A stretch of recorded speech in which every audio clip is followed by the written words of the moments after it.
What up, everybody? Good morning and happy Wednesday. Dan Kasper Show's on the air. Radio dials, you get a couple of those 105.1 FM, 790 AM. Stream it, sportstalk1051.com. Video it, watch the video, YouTube, Facebook, Twitter, Google, Alexa home devices, Sports Talk app. Happy Wednesday, making a turn on this week, this last full week of January.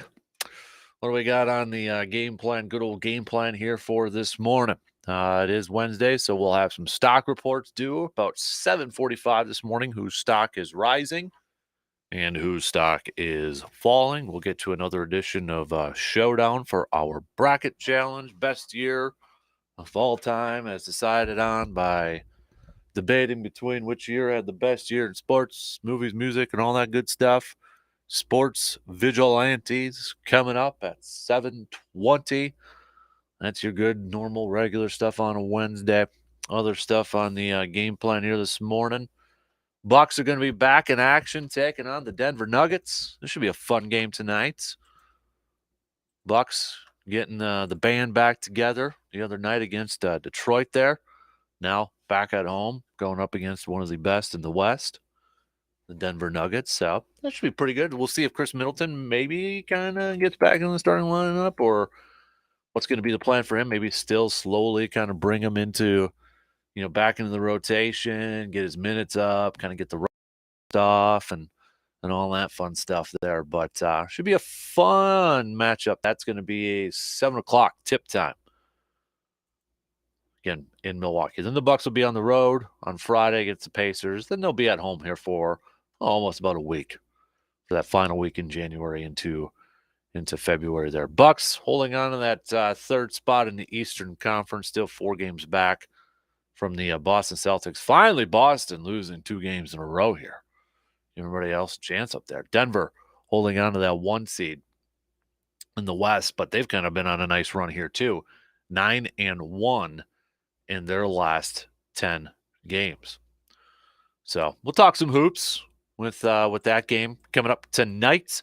Also tonight, quick turnaround for the Badger men's basketball team. Coming off their loss Monday night against Northwestern, they're going to be visiting the Terrapins of Maryland. That game, 6 o'clock tonight. So speaking of hoops, too, I know we don't talk a whole lot about them. While they're not having a good season, they haven't had a solid season the last couple of years. But Green Bay Phoenix, the men's team over there, Will Ryan, out as head basketball coach. He is the son of former Badger men's basketball coach Bo Ryan. But Green Bay so far this year just 2-19 and 1-9 in Horizon League play. So the Phoenix, and I had seen on on Twitter like the last couple weeks or so, people kind of talking about the attendance over there in Green Bay for their basketball games for the Phoenix men's team. And we know Green Bay, Phoenix for the women's team. They've had they got a good tradition over there. Solid program. How many years did they make the tournament and such? But this men's team, it was a few years ago. What was it, 11? 2011? Maybe it was a little later than that or a little earlier in there. But, they have made the tournament. But the last few years, it's been kind of a downer so far. So UW Green Bay going to be looking for a new men's head basketball coach there. So we'll talk some college hoops with the Badgers taking on Maryland tonight. Baseball Hall of Fame. They do have one new member. We're going to be talking about this when we get to Sports Vigilantes around 7:20 here this morning. But Scott Rowland just barely making it in to the Hall of Fame. Like 6 votes. Got 6 votes within 6 votes. He got Scott Rowland, third base. Todd Helton missed it by just 11 votes. Again, you need 75% to get in. Todd Helton got 72.2% of the vote. We kind of chatted a little bit about it yesterday with, you look at the ballot. Fred McGriff was already going in. He was voted in by the contemporary committee earlier. So you looked at the possibilities to get in, and maybe for those guys that were kind of looking for a jump, would this be the year that they could get that jump? How big of a jump would we see? Scott Rowland, as we mentioned, just getting in.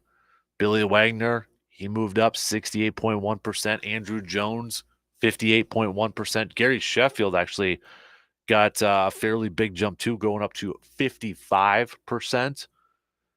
The one guy I was kind of curious about was Alex Rodriguez, but he didn't move up, just a couple percentage points, it looks like. But you look at Andrew Jones, his increase was 16.7%. Gary Sheffield's increase was 14.4%.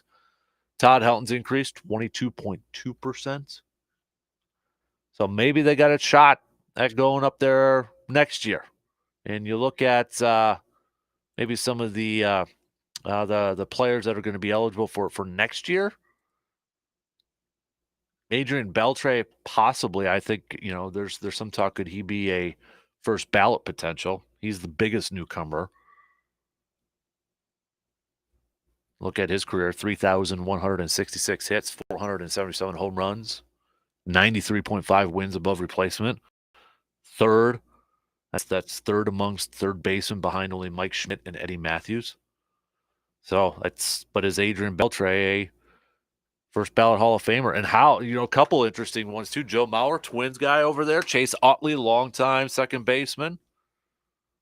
Will they, what will the votes kind of look like for next year?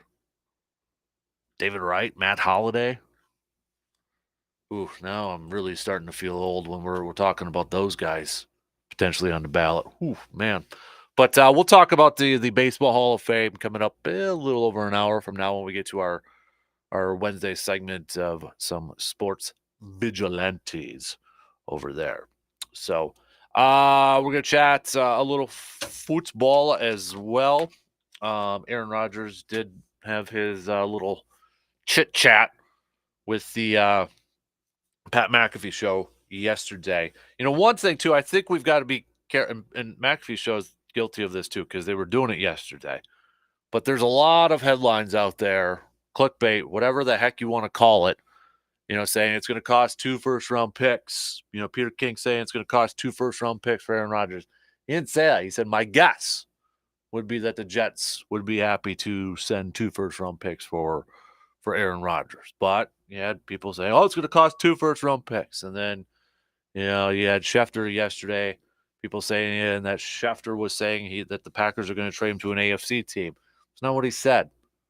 He said, I would expect them to only trade him to the AFC team if they were going to trade him. So we gotta be a little careful with the little sound bites and the clips and all that sort of stuff, that what draws you in for headlines and clickbait. All right, I got off my soapbox there. But Aaron did talk, and again, nothing really too big, I would say, from his conversation yesterday. Just a couple of quotes, I guess, from Aaron. He did say, I think, or I don't think there would be a scenario where I'd come back and, my cap hit, I'm kind of paraphrasing, but my number would be like that. Definitely things would have to shift, talking about his cap hit and the money that he would be owed. So he did kind of acknowledge that maybe his contract as it stands right now would have to kind of change it up a little bit. And that's, as Tom Pelissero had noted too, and Tom's fantastic with this contract stuff out there. And Tom, obviously, shout out Tom, because he used to work for the Eau Claire Leader-Telegram, PackersNews.com, and now a big wig over there at the NFL Network.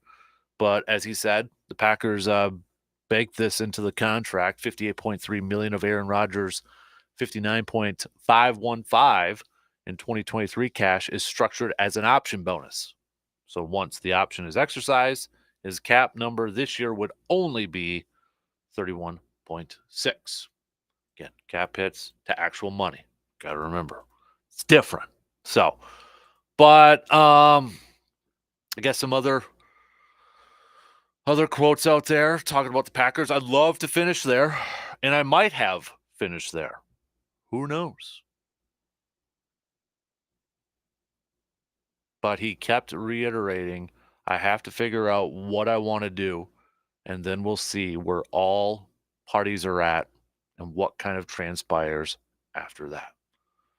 There's been a lot of fun dreaming about retiring as a Packer because there's something really special about that.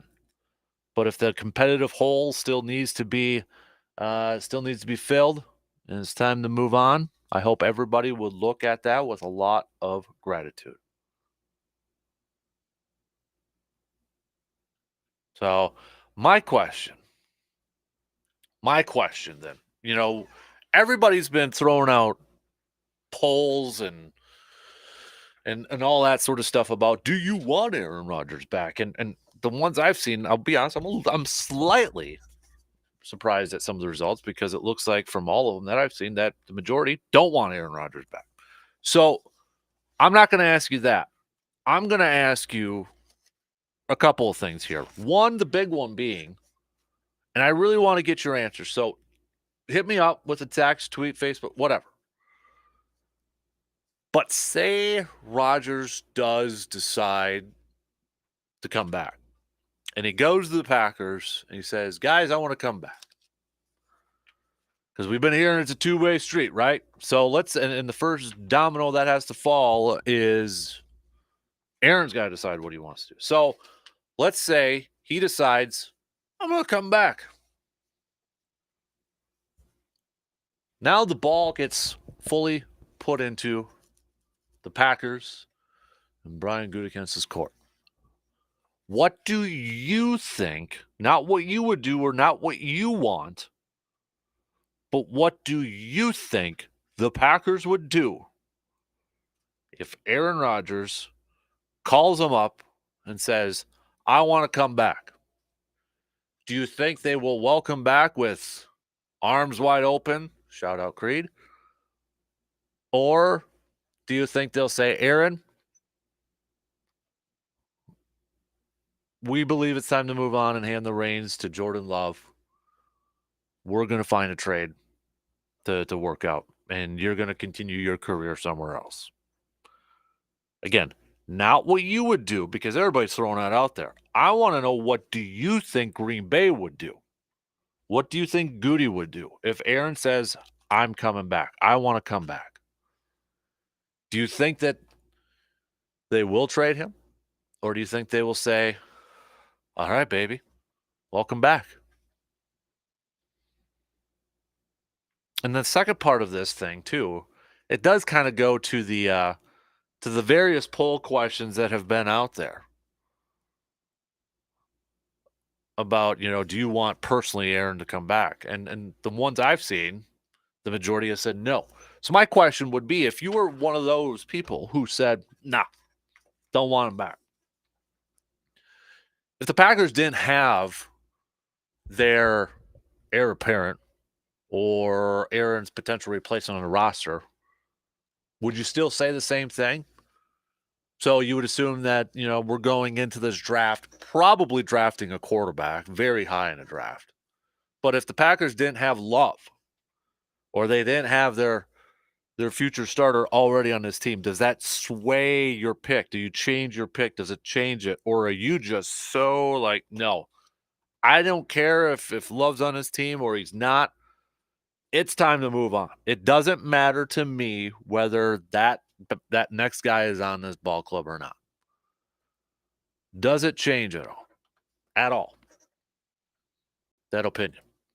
So, a couple questions out there. But the big one, I'm really curious to kind of see where your minds are at, or put the GM cap on, or maybe get your crystal ball or try to get into the mind of one Goody. What do you think Green Bay will do? Do you think they will have, they're going to put their chips on the table and they're going to double down on Jordan Love and they're going to say, Aaron, welcome back, but your career is going to have to finish out somewhere else?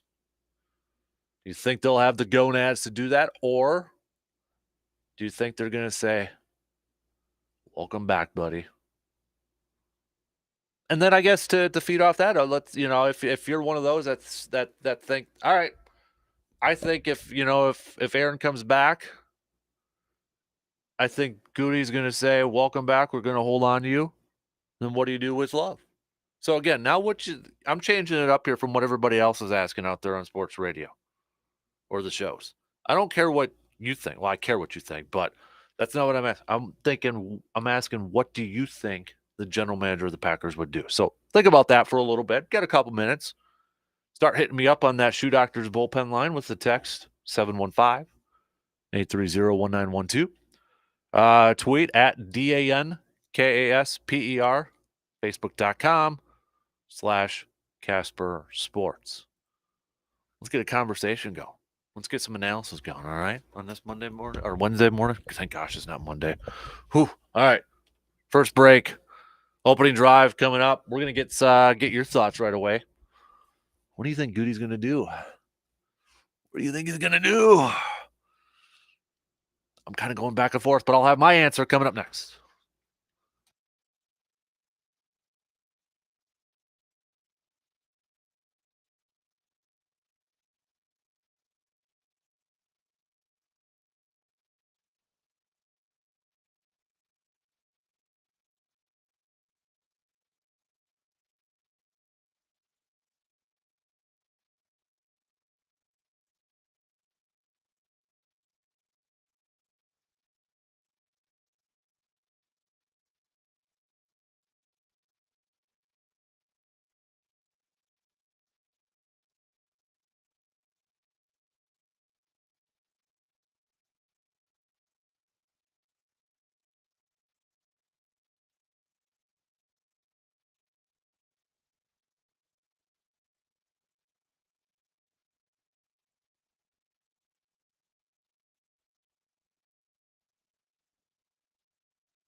It's now a whole lot easier to order your favorite coffee from your favorite local coffee shop, Cabin Coffee in Altoona.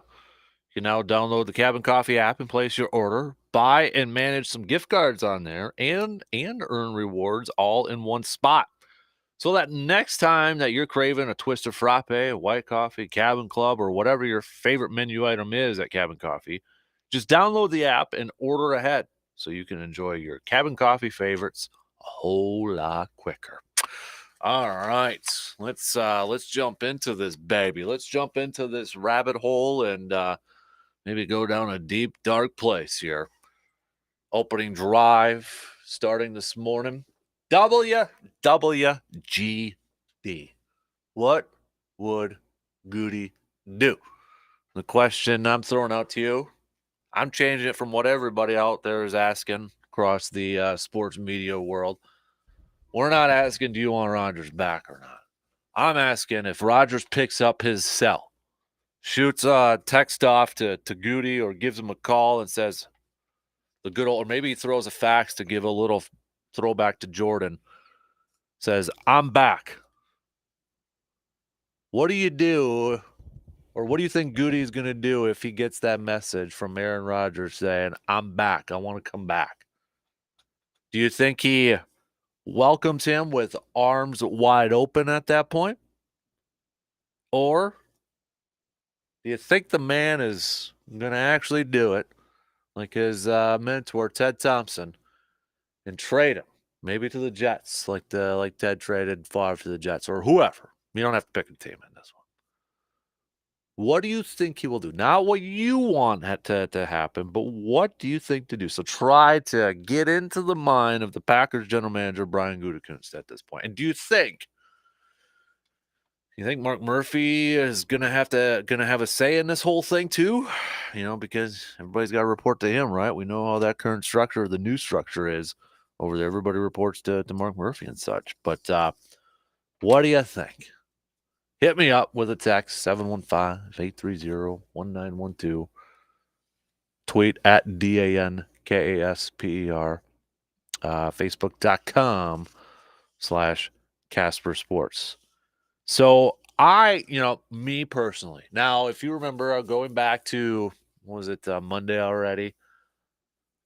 Whatever happens, happens. And I get both sides of it.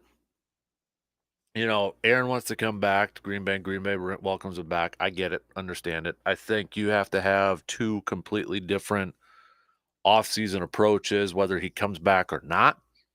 If the Packers decide to trade him, I get it. I understand both sides, and I get both sides. And I'll be honest with you, I ain't gonna throw a hissy fit or get upset from either option. I'll be a little bit down if he decides to continue his career elsewhere, or maybe calls it a career, because it's the end of an era. Let's be real. I know, and he mentioned it yesterday, he kind of views himself as the villain now, or whatever. People view him as the villain and such. But I'm just talking straight up on the field of play, not as off the field stuff. I don't care about his personality or anything like that. I'm just talking about on the field stuff. If he does happen to play for another team or hangs it up, it'll be a little bit of a downer, because it's the end of an era. It's an era of great quarterback play. Should there have been more trophies and hardware? 100%. Absolutely. It's disappointing. It's disappointing not to have more Lombardi trophies in the trophy case. But just from a pure, on the field talent, straight up football stuff, yeah, it'll be a little bit downer, because, again, we don't know if we're going to have another great quarterback play like this. And we don't know if it's going to be soon or might take a while. Some teams still trying to find that. And, some teams have never had that. Let's be real. So, but I would get and understand both sides of the aisle here. But what I think, if Aaron calls up or shoots him a text and says, I'm going to play, I'm not hanging him up, I want to play, and that basketball goes directly into Goody in the Packers court, because now they've got a decision they have to make. Do we welcome him back with arms wide open, or do we look to move on from him and start the Jordan Love era?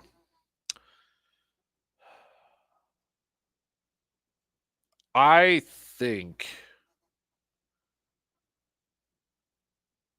I think if Aaron says, this is just my opinion,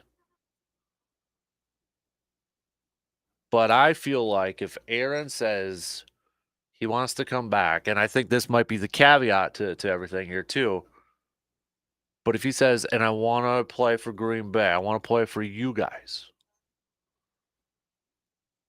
I think Goody and the Packers will welcome him back.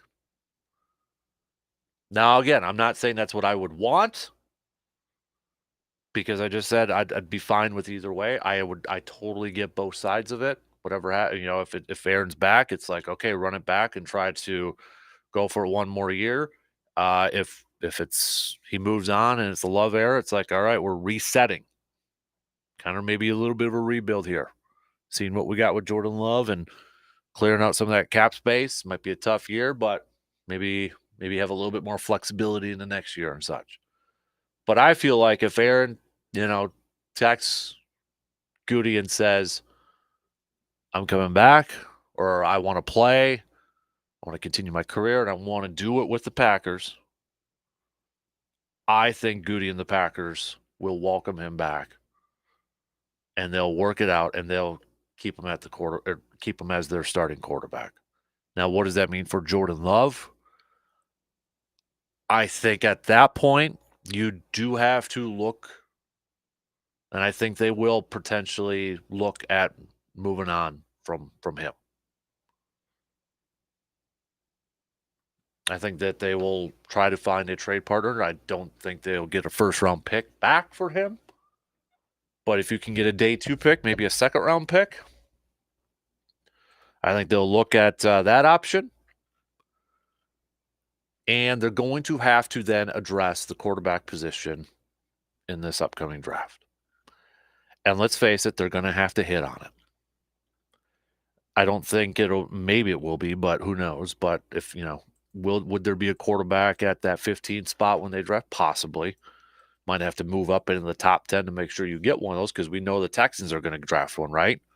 We're assuming the Colts. I mean, again, it depends on if they were to trade Aaron to like the Colts or something like that, or whatever have you, then, that takes away a team that would probably, or excuse me, if they would trade Love to like the Colts or somebody, that would take away a team that's probably going to draft the quarterback fairly high.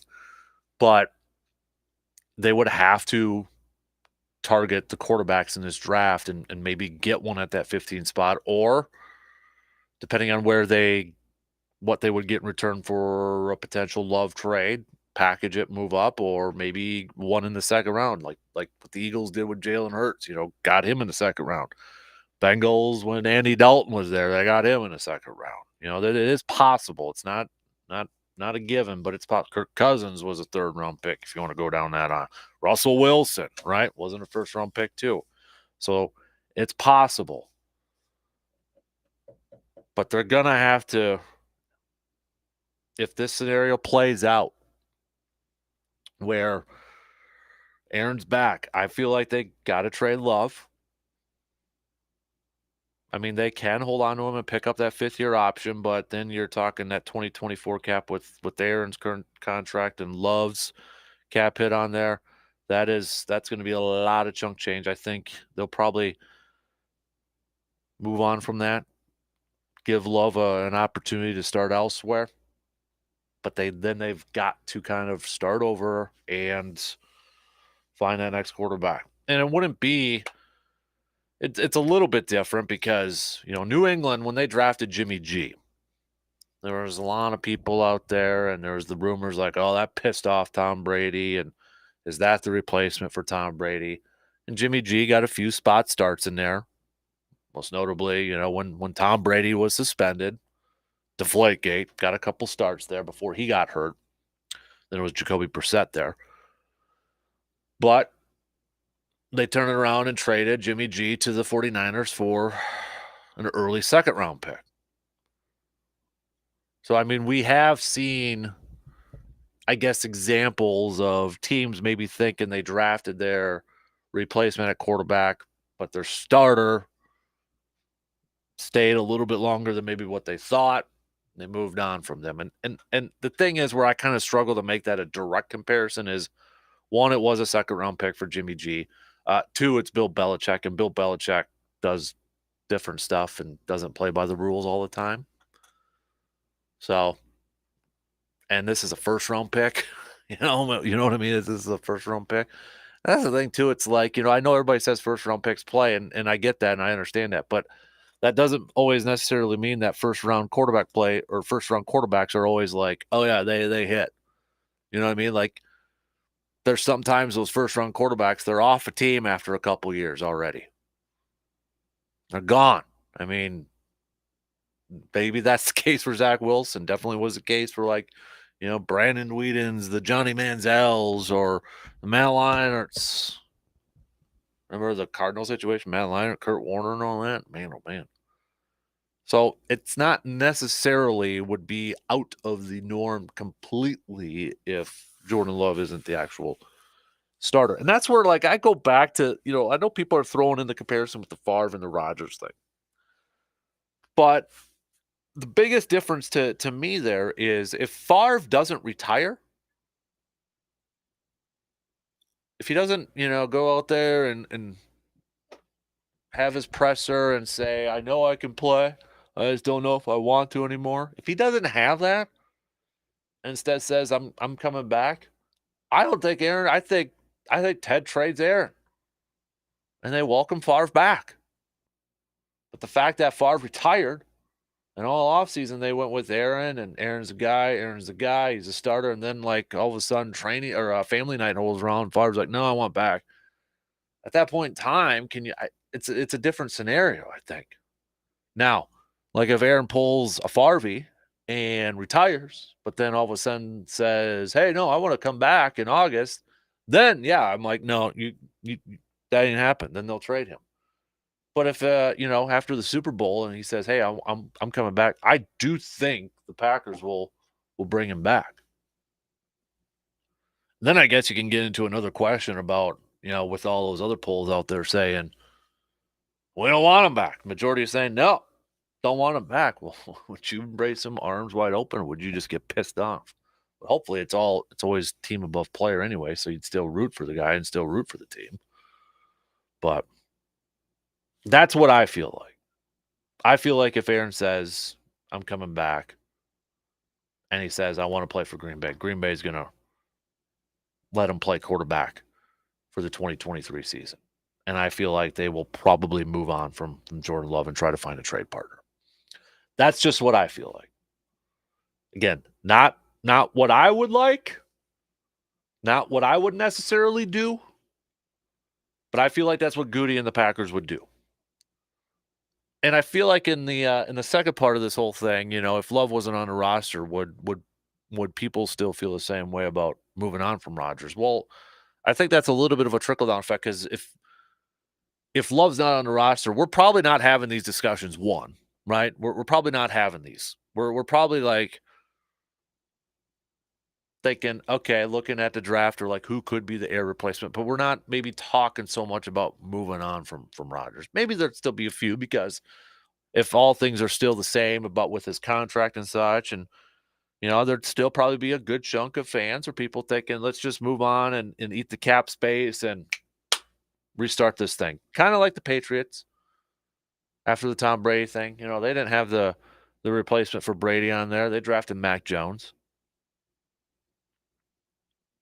Took the hit the first year there with all those cap hits. But I feel like, if Love wasn't on the roster or the heir apparent wasn't on the roster at this point, yeah, I think those votes would probably, or those opinions would probably go to the other side. No, yeah, bring Aaron back.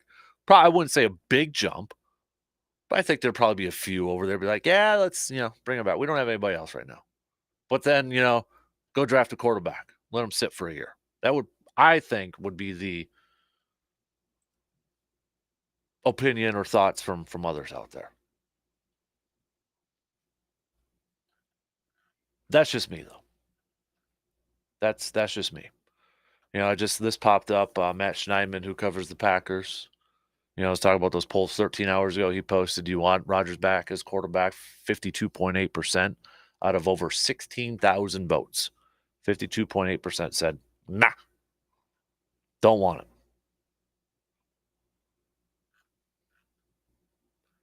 I really wish Twitter was around in '08. I would love to see the reaction there. I mean, I remember '08, the summer of '08. I wanted Favre back. I was on the Favre bandwagon. I wasn't sold on Rodgers, and I was completely wrong in that situation. I'll admit it. I was completely wrong. But you've got when I compare these and I compare, kind of some of the I would love to know like a Twitter poll or like there. I mean, remember '08, you had people flying banners about bringing Favre back. You had guys going up to Ted Thompson at events saying, "Why would you move on from Favre who could take you to the Super Bowl, whereas Aaron Rodgers will take you to the toilet bowl," or whatever that guy told Ted Thompson. You have those clips, but I feel like it's kind of a little bit of a different feeling right now where maybe the majority would rather go to Love. But I don't know. Maybe I'm off on that. But I find it a little interesting.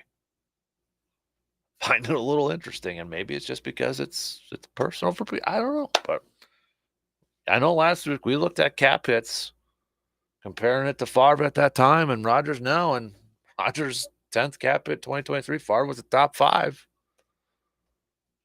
But don't want to go down that rabbit hole again. I don't want to go down that rabbit hole again. But I was just kind of curious to see where everybody's thought processes were. Excuse me.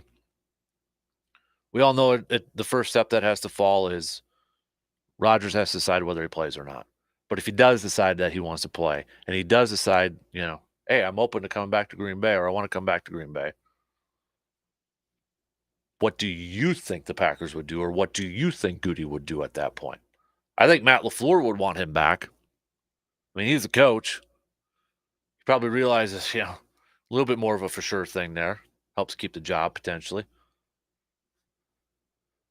But what would actually Goody do?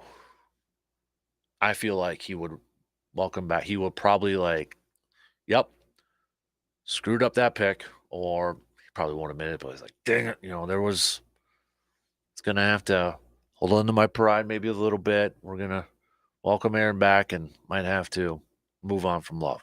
That's what I feel like would happen. I might be completely wrong, but that's my gut. Rest of you can make your picks if you would like, hitting us up with the text 715-830-1912. Twitter at DANKSPER, Facebook.com/Kasper Sports. Quick break, then we're going to finish up the first hour. Got some hoops talk as well. Bucks, big game tonight against the Nuggets.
Couple texts to get to here on the Shoe Doctor's bullpen line. Morning, Dan. No idea what they should do. Okay. I would like to know if they think they can win a Super Bowl if they run it back with the same players on the roster. With the cap, I don't feel like that they would be able to bring in any worthy free agents unless they hit on a draft. I can't see it happening as of today. Surveyor and another texter here, kind of thinking the same thing here. I'm curious, what percentage of the people want Aaron gone because of football reasons? With the injuries he played through this year, he's going to be a completely different quarterback next year. Surveyor, what are you getting once Rodgers is gone? I want to ask any Packers fan on that. And what's the main reason you want him gone? Is it because he had a bad season this year?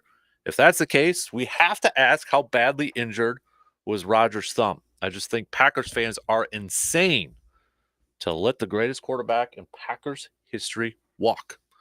By the way, G-Man, you didn't pick up your gift, he says. G-Man. Oh, man. G-Man. A couple more days left.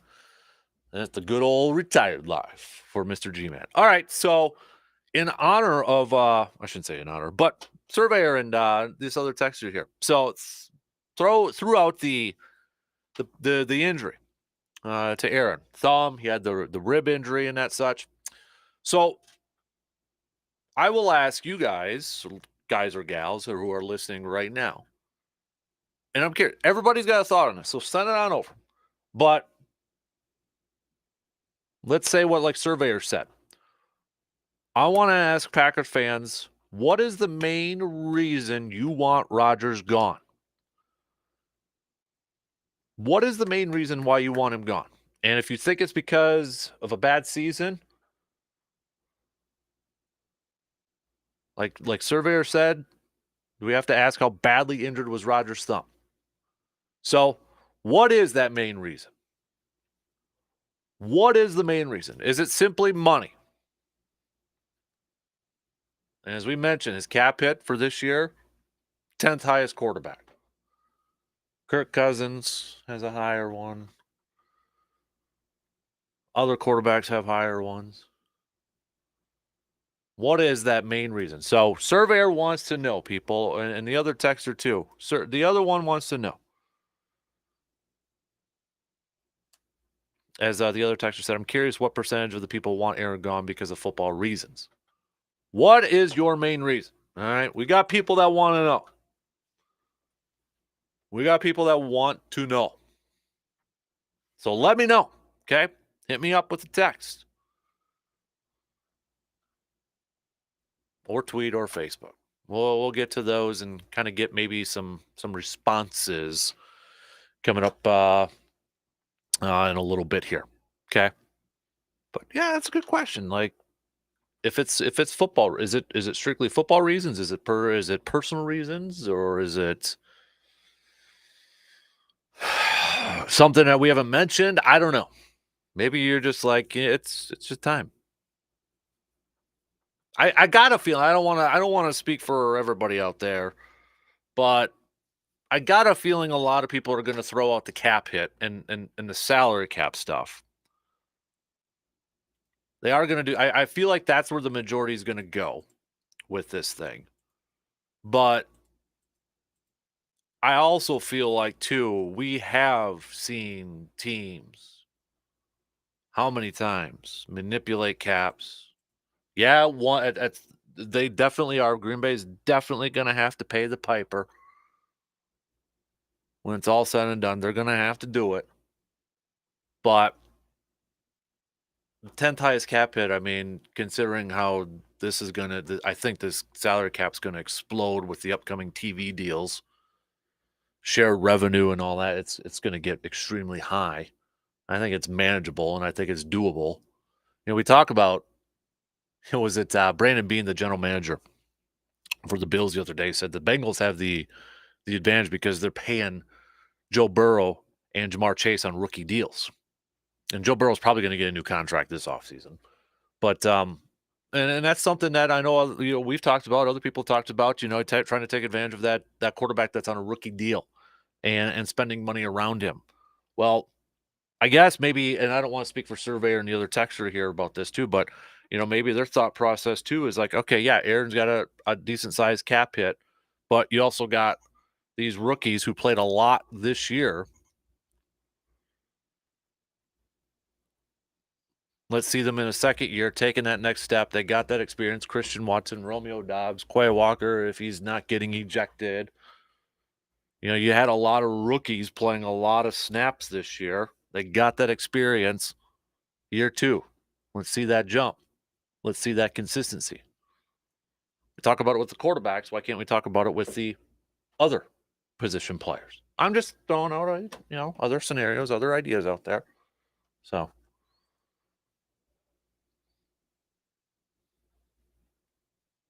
But what is your main reason you want him out? Let me know. Okay, we'll get to some of your responses coming up a little bit later on. Let's put in, okay. Good morning, Morgs. Hey, good morning, Kasper. Surveyor's pitching the question today. Got kind of, Surveyor and a couple other people kind of with the same question. What does he think? He wants Aaron back. Okay. Yeah. That's kind of the impression I get from Surveyor. Yeah. So far, unofficial running tally, how would you say it's split? Well, I'm going based off a lot of the Twitter polls from people who have more followers than me. Yeah. And the majority of them want Aaron gone. Okay. So like Matt Schneidman, who covers the Packers. Are you being an in-betweeny weenie, or have you picked? I understand both sides, so I guess I'm kind of an in-between thing, but I feel like, okay, Aaron comes back, it's a different offseason approach. If Aaron's gone, you have a different offseason approach. I understand both sides. Part of me, it's the nostalgia, it's the end of an era, will be down if he plays somewhere else or he retires. Okay. And I think that's only human. Right. Oh, yeah, absolutely. There's emotion. Yeah, so it's like, all right, it's a little down. It's the end of an era sort of thing. But your last game you caught with him as QB, if that were to happen, was a good game. In person, yeah. Yep. So you have that to go out on too. You're not, you don't have like the want cartoon horn. I had, and the playoff game with the Giants that I was at for Favre. Yeah, I mean, you do have that if that were to be the case. Yeah. So you can look at it that way too. Well, keep me posted. But what were you saying now about the other Twitter polls, people overall? So like Matt Schneidman, who covers the Packers for The Athletic, he posted one up 13 hours ago, almost about 16,500 votes. 52.8% said they don't want Aaron back. So over the half mark. Yep. So then look at it from this way. If you're 12, do you care?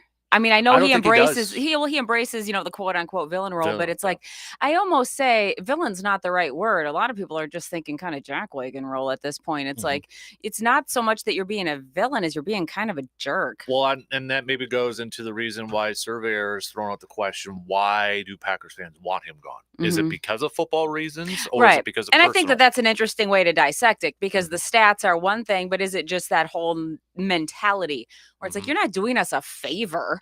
We can try and build a team around a team and not one person, and that way have some success too. So, well, Wednesday wild card, you guys kick and ruminate on that. We're gonna have Kasper go into the shuffle and deck here, pull out a question, and then answer. Dun, dun, dun. What do we got for you? What did you learn a little too late in life? I hate these questions. They make me think too early. What did I learn a little too late in Like how to drive a stick? Yeah, that'd be one. Do you know how to drive a stick? No comment. You want me to teach you? Want me to take you out to the parking lot? No. Oh, come on. No. Somebody like you that has no patience? That'll be fun. Exactly. That's why I don't want you to do that. I have a ton of patience. I'll teach you how to drive a stick. No. Man, that's a good one. I didn't, probably maybe something like that. I'm trying to think. Yeah.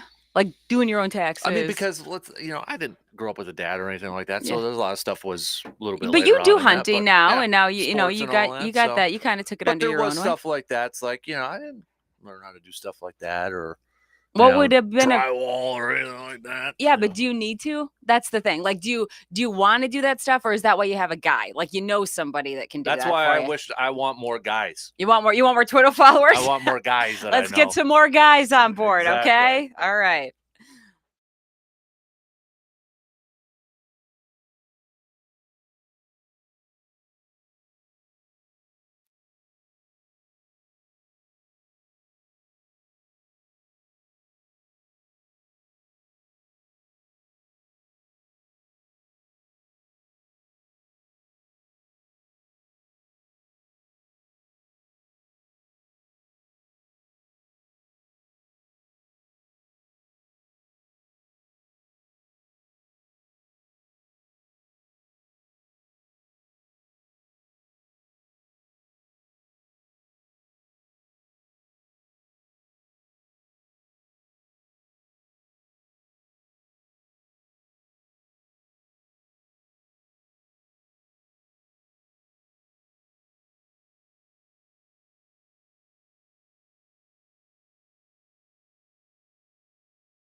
Second hour kicking off on this Wednesday morning, making the turn here on January 25th.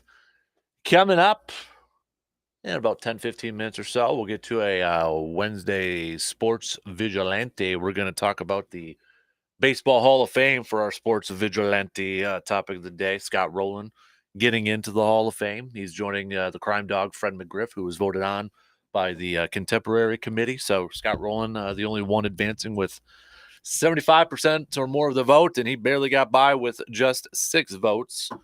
Todd Helton coming up 11 votes short.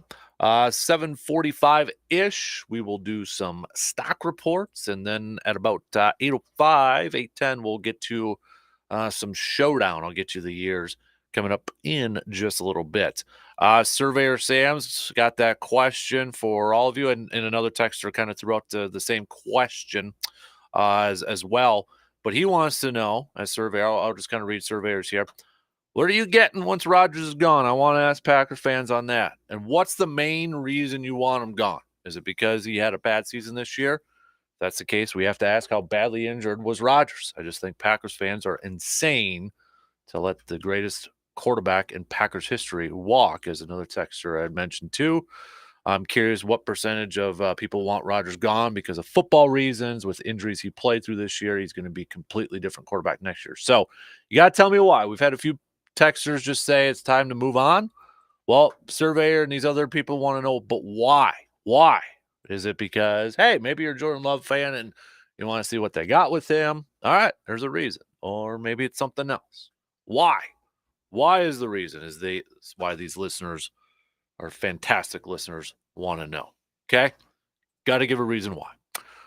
Well, we'll see some of the responses coming up. Going to minimize that here because we got some sports nuggets of the day brought to you by ANC Associates. 1924, the first Winter Olympic Games, also known as the Winter Olympic Festival, were inaugurated in the French Alps. 16 countries sent 294 athletes to compete in 5 sports and 13 events. 1981, the Oakland Raiders beat the Philadelphia Eagles in the Super Bowl 27-10. The Raiders won the Super Bowl after entering the playoffs as a wild card team. We got 1987, the Giants defeated the Denver Broncos 39-20 in the Super Bowl. The game featured TV commercials at a cost of $550,000. Excuse me for 30 seconds just there. I had to sneeze there. Yuck. 1998, Broncos beat the Packers in Super Bowl 32. Yucky. What else do we got here? Oh, Tampa Bay Buccaneers won the Super Bowl 2003. John Gruden over the Raiders. USFL 2022 announced that the league headquarters would be in Birmingham, Alabama, and all games for the 2022 season would also be played there. Those are just some of your sports nuggets of the day brought to you by our good friends at ANC Associates. We'll say good morning. How's the kiddo there, Lucas? I think she's getting better. All right. I think now, as a result of all of this, of 3 nights of not great sleep, and now my throat's sore, and I'm what are you doing here then? Don't get everybody else sick. Having everyone understand what I've been going through the past few. I don't know. It might also just be that I haven't gotten a lot of sleep, and so my body's acting weird right now. So, all right, we'll see. See, there's a reason I'm in a different room than you. Yeah, you're safe. Yeah, we respect you. Look at it that way. I don't know about many people who respect me. Well, so, okay, maybe not. Okay, fine. Yeah, let's be real here. Okay, let's trying on that. Be a little honest with ourselves. So. I will tell you, I did do the COVID test. It's negative. Okay. So don't worry. I'm not going to kill everyone here. Jeez, that's a little dramatic. Well, I know, but I mean, come on. We got to start from the most extreme and then work our way down from that. All right. So, I mean, if we can rule that out, you're like, oh, it's not that bad. See, yikes. There might be someone who finds out, they're like, oh my gosh, I'm going to get COVID. Well, don't worry about it. All right. Variants aren't that bad anyway. Before we get to our Sports Vigilante Wednesday, we got some hoops coming at you tonight. Bucks taking on the Nuggets, then the Badgers back in action right away too. They're going to be taking on the Maryland Terrapins. But Bucks one should be a fun one. It's at home going up against the best in the West. Denver Nuggets over there. Bucks kind of getting their band back together on Monday against Detroit. with Chris Middleton coming off the bench. Giannis was also back on the court here too. So a nice little Western Conference matchup for the well, taking on a Western Conference team for the Bucks here tonight, as more trade rumors and reports are flying all over the place. I mean, you might as well think of any person that's available or reportedly available. It seems like the Bucks have been rumored to be interested in that person.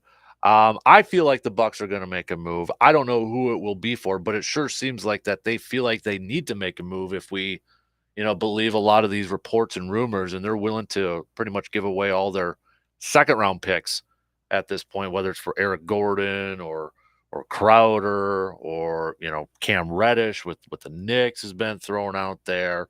I mean, but it's pretty much all over, and I feel like this is going to be either a very, and this is going to sound stupid, but a very crazy trade deadline, or nothing will happen at all. Because of so many teams kind of in contention, will the price just be a little too high? I think we're going to, now do you mean that for the Bucks or for the league? For the league. I think there's going to be a lot. Okay, granted, we've already had a few, so that might actually water down what you get at the deadline. Some teams may have addressed what they need.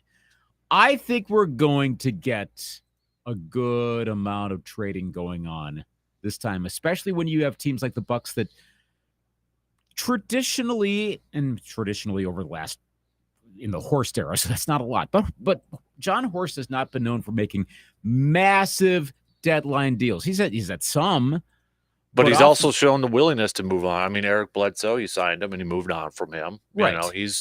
They don't own first of all, they have a first round pick in 2028, but they can't trade it until 2029. So. Right. I mean, he's going to find what's best. If that means finding someone in April, signing him to a 10-day deal and going, wow, okay, this guy's got potential, he'll do it.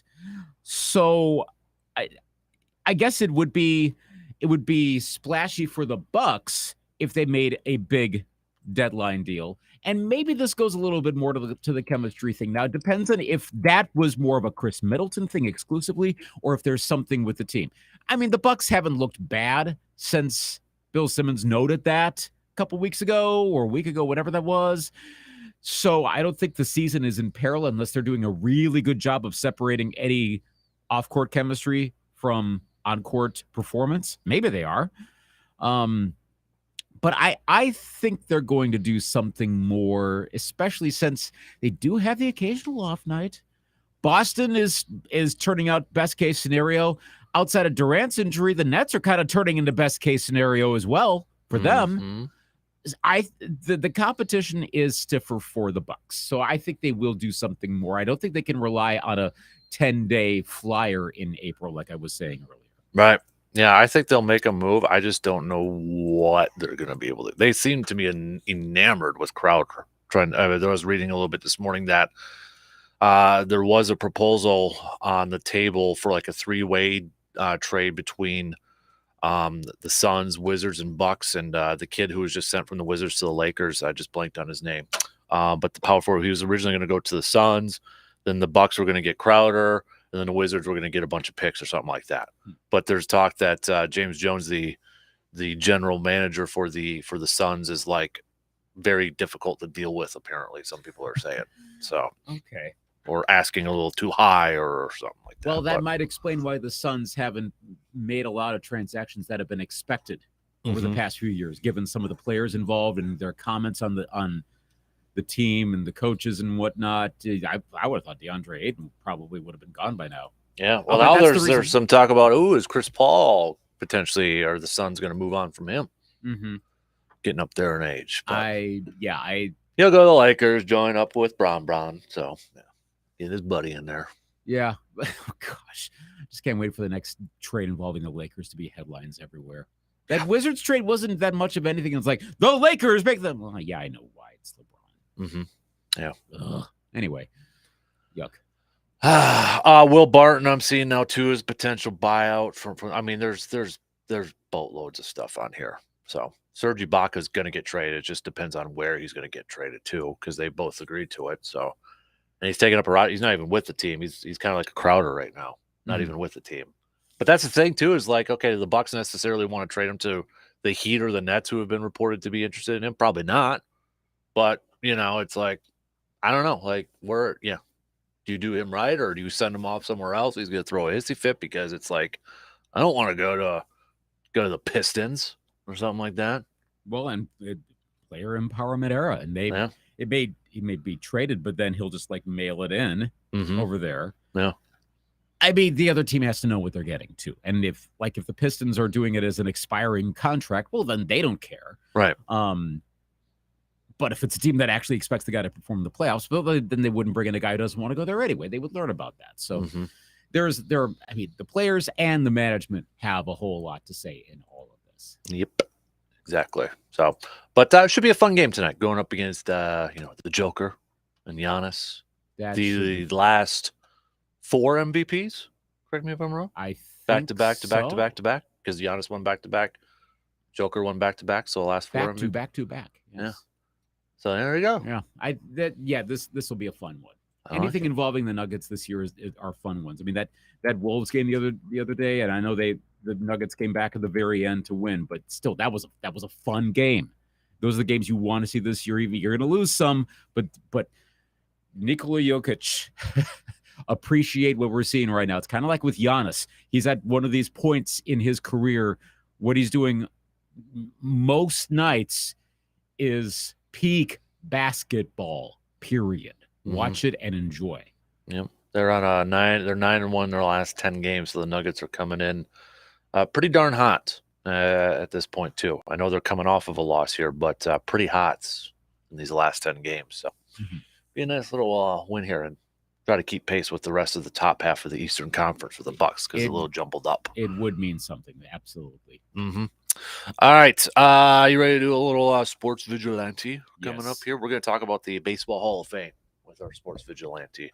Lucas, how do we need to fix the Hall of Fame? Maybe not just Baseball Hall of Fame, but like all Hall of Fame voting processes and such. Okay. We're going to kind of take a look at that because we know we can't change it, but we're going to pretend we can. We're going to put on our Batman masks and try to jump from roof to roof and take down the Joker, since we were just talking about the Joker. But instead, we're going to take down some halls of fame. Exactly. The halls of justice. Yes. In Canton and Cooperstown. And yes, exactly. So we'll do that. Quick break, and then Vigilante Wednesday coming up after these quick words.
We all want to be like Batman, fighting crimes and saving the world. Well, now is your chance to save the sports world. Because we are the Sports Vigilantes. All right, you like that? Get you a little Quality. pumped up. Quality. Oh, yeah. All right, so our Sports Vigilante, we're going to try to save the sports world from the Hall of Fame process. The halls of Cooperstown and Canton. Where's the NBA or the basketball one? I don't know off the top of my head. I should know. I'm looking it up right now. That one It really is isn't a big Springfield. problem, I don't think. Although, Springfield, Mass. oh, that's right. Although Bo Ryan deserves to get in. Let's come on. Just don't knock him. And because the of his D3 main stuff, Hockey so. Hall of Fame is in Toronto, Canada, of course. up there. All right. So let's talk about this. Baseball Hall of Fame yesterday. I'll tell you what my biggest gripe was with this. So Scott Rowland got it. Okay. I think I was reading, where was it? Just blanked, but there was I think it might have been John Hyman that before the vote was yesterday or a couple days ago.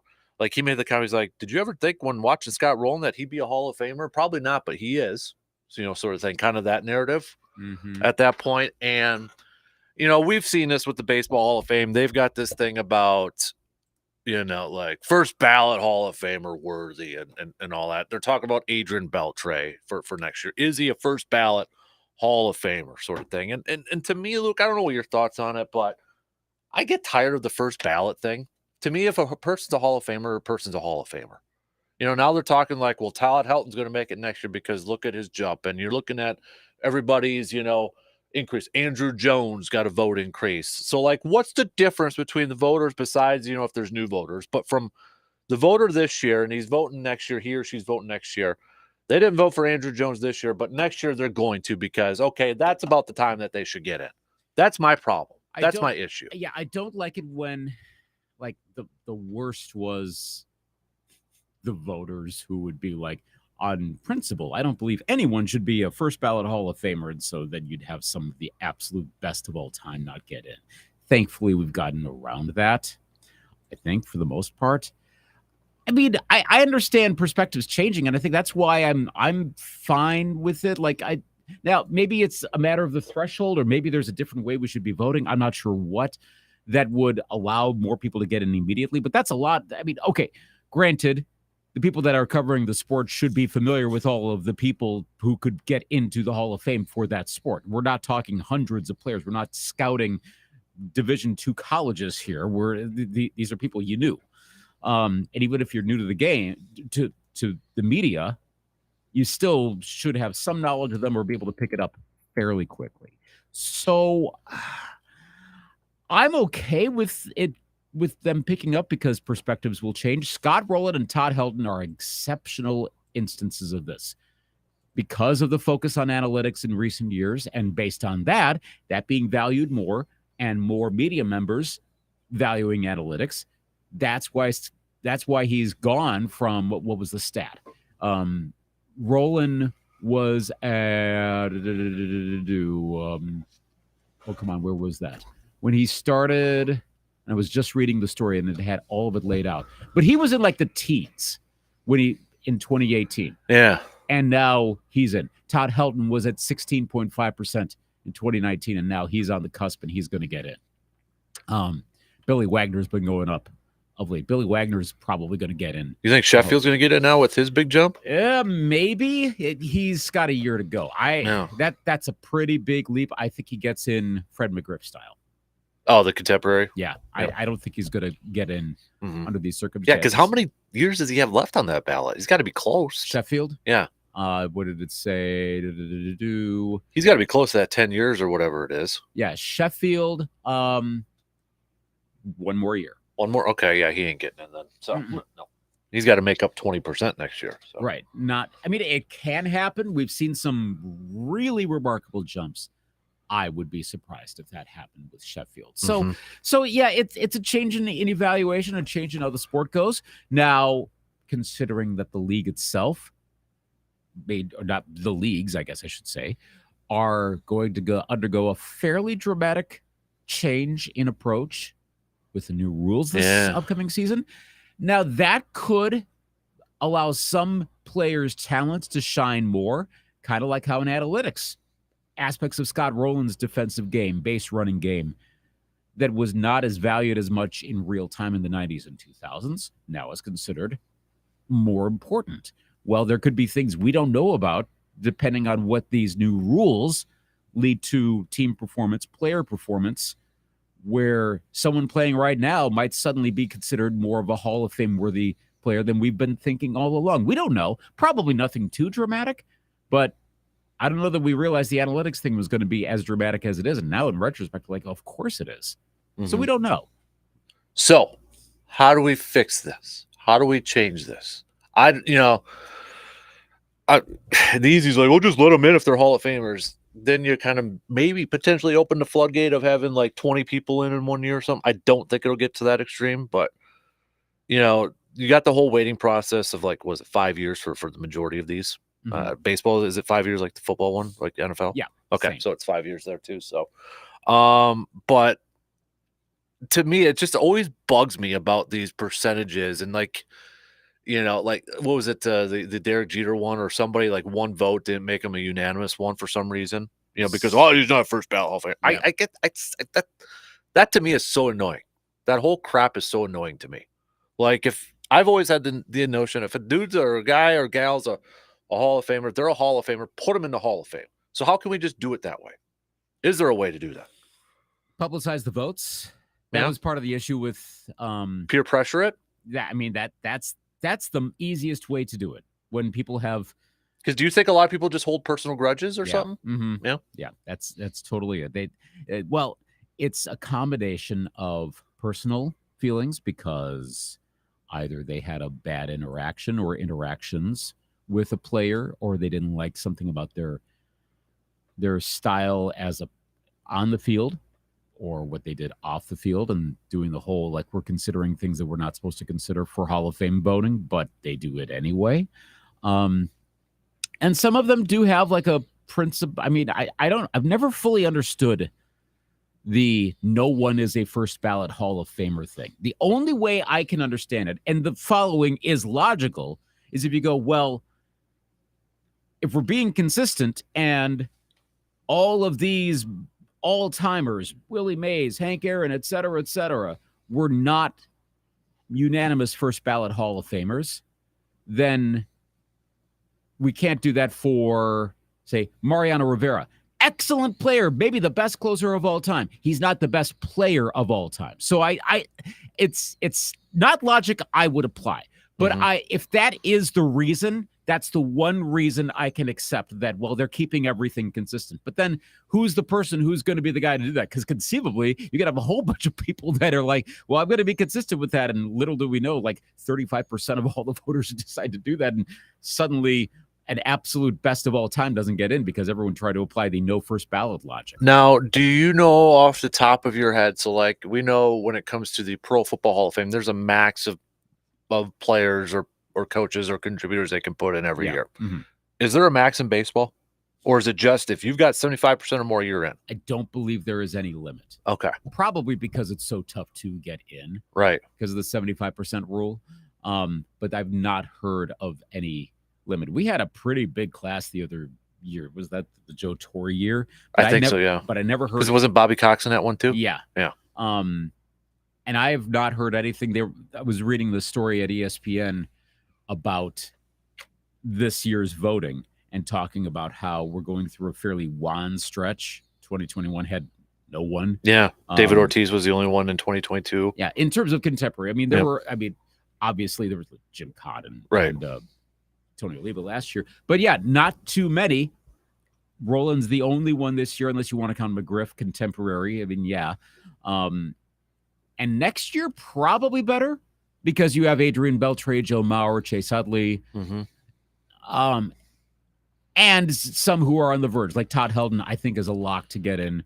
Billy Wagner's going to be dang close to getting in. I wonder if Andrew Jones makes the leap. I know he's not that far ahead of Sheffield, but Jones seems to be getting more traction the last couple of years. Yes, like, I think I heard like he has one of the Paul Hemagidis of ESPN said he's like as one of the best. Was it the best WAR Vetti outfielder of like all time? Like, I mean, it's one of those stats where you go, him? Like, and not that it's wrong, but you go in You don't realize it. right Yeah. in real time. You didn't. So I don't think we're going to have too many no inductee classes. But the point of that was to say previously we had those big classes, but there was no reference to, and we almost hit the barrier. No. Mm-hmm. But I think that it varies from sport to sport. Like, I don't think you need to have. Was it their 100th anniversary just a couple years ago? They increased the cap a little bit just to get more people in there because of the logjam of players in there. So you got a little bit more of a logjam there. So I understand maybe the NFL one because they've got to be picky and choosy every year. Although there's been years where I'm like, really? You know, you're going that route instead of that route, whatever. But it's just, I get it. You have to have some sort of stipulations to it. Otherwise you have those log jams that are just going to bust when it comes to the NFL and such. But baseball one, I guess what bugs me the most is that stupid first ballot thing. Oh, I don't think he's the first ballot one, so I'll vote for him in the second year. That notion. And is the easy answer, like you said, displaying the vote, making them public. Is that the easy answer? Would that solve the problems? It would. Now there'd be some voters then who would not take part, but maybe those are older voters, and that does seem to be a generational thing. The Ryan Thibodeau ballot tracker tends to get the younger voters, right? So it may take care of itself. I guess I think you have enough of a generation. Do they need to lower the voters? You know, because like Pro Football Hall of Fame's got 50. There's hundreds, maybe thousands of baseball writers ones. Maybe so. Like having an absolute committee on kind of that. like maybe the contemporary committee. That's maybe like, because what is it like the NFL? That first of all, they've got a writer from each team's market. Then they've got other ones like Peter King's a Hall of Fame voter, but obviously he's not a local team writer right on there. So it's around 50. They got one that represents every team, and then fills out the rest for 50 there. So does baseball need to do that? But then you get a whole lot of writers angry about not being able to vote. And well, you could put some writers on there, obviously, but right. I mean, you could do a rotator sort of thing. Serve a 5-year term or something like that. Right. Maybe it's a staggered one, so you don't have a complete switchover.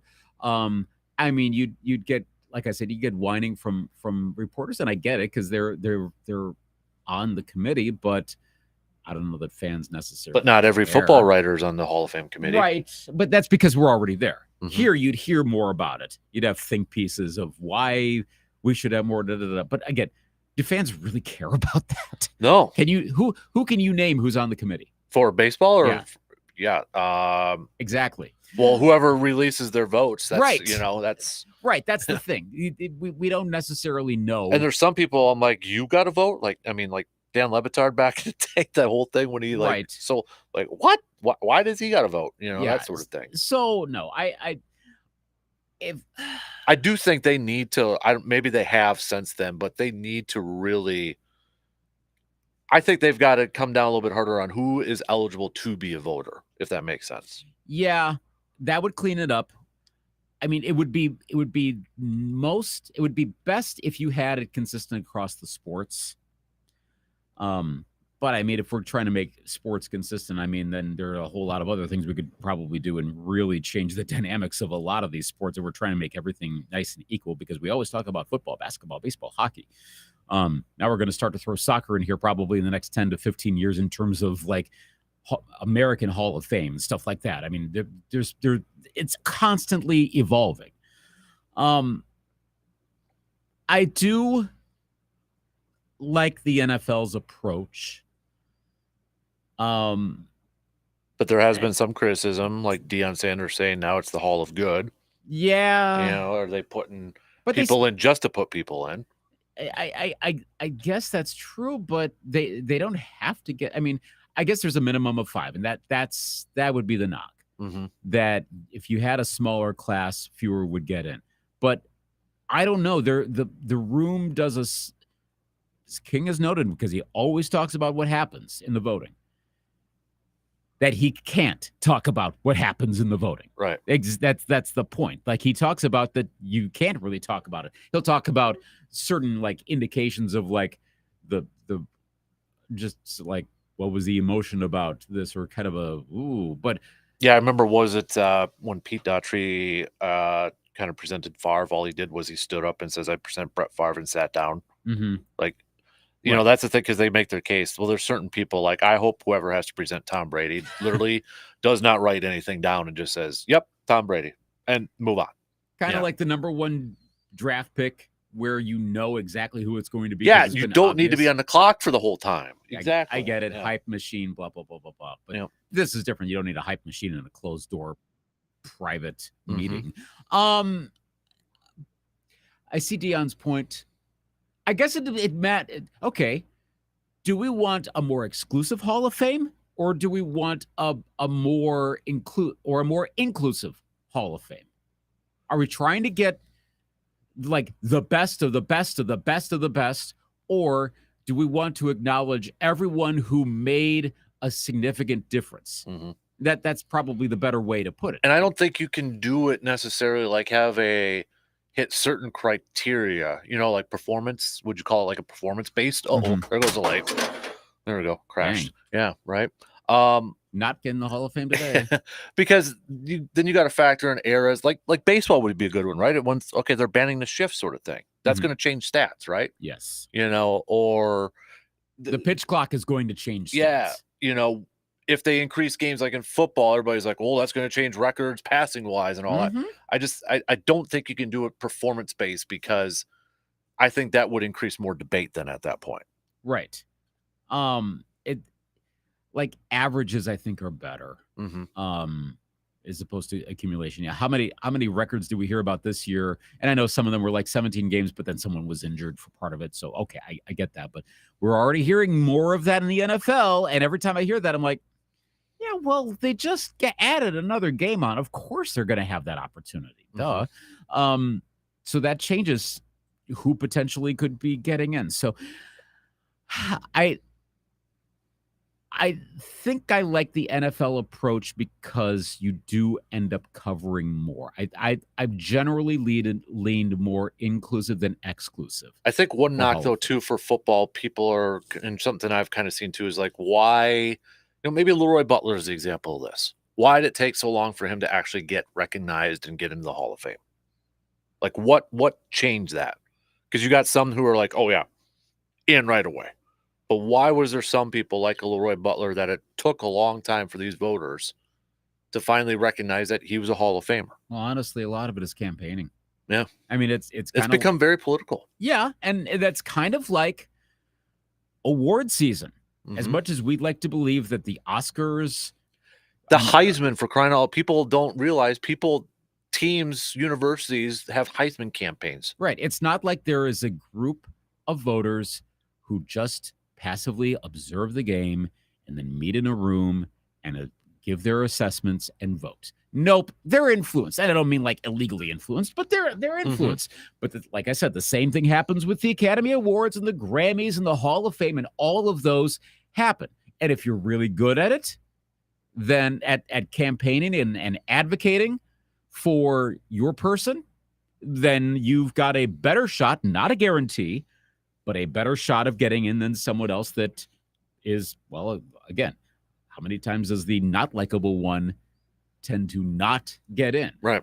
Because they're probably not going to be the one, if they were rude in press conferences during their career, they're probably not going to turn around and be gumming up everyone after that. They're going to be consistent about Well, who was the baseball? Was that Joe Carter, or who was the baseball player that was like that? Jim Rice was the classic example. Not Joe Carter, Jim Rice. Right. Yeah. Jim Rice should have been in long beforehand.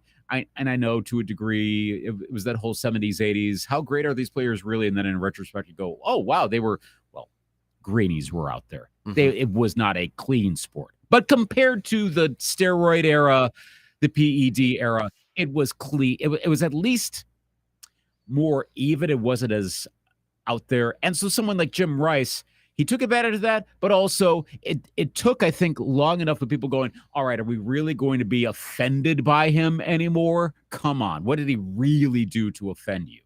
And there really wasn't anything that drastic. So if I'm fixing halls of fame, I'd go more by the NFL, NBA, NHL models that allow more in, not a lot more, but enough that you are acknowledging who made a difference in the game. And change the voting too, so you don't have like the contemporary committee, which did like a certain ranking system. And so like as a result, like Dale Murphy, who was probably going to get in, didn't get in. Now he's got to wait like 3 years or something. I mean, yeah, fix the voting too, so that the topic after the voting is not the voting. That's Right. that's what happened after that. Again, you know me, I listen to the Baseball Tonight podcast all the time. And they're like, cool, Fred McGriff. So let's talk about how this voting was screwed up. Pretty sure that's not what Major League Baseball wanted ESPN's main baseball podcast to be talking about right after they brought in a prominent player was inducted into the Hall of Fame, to spend all that time not talking about him, but talking about how this new committee that was going to allow more people to get in screwed it up, and wow, this is an outrage. So fix that. That's my big thing. Get the voting fixed in some capacity that allows some more, not a lot, but some more to get in, so you have a truer representation of the best from certain eras. All right. I like it. Tell you what, we got to take a quick break, and we're going to do some stock reports. I'll tell you what the years are that we're going to do for Showdown. And plus, Surveyor Sam, I hope you're ready to respond to some responders from his question. Response to the response. Response to the response. So we'll do that. We'll take that break. Stock reports. Then we'll get to the years. We're getting close to wrapping up the first round here, it looks like, for our Showdown. So we'll get you the 2 new years. That didn't sound right. You know what I mean.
All right, let's just get into it. Stock reports. Where did my buttons go? My buttons are gone. My hotkeys. There we go. You've loosened up your buttons. Yeah, right there. Stock reports time. Let's do it. Hit it up.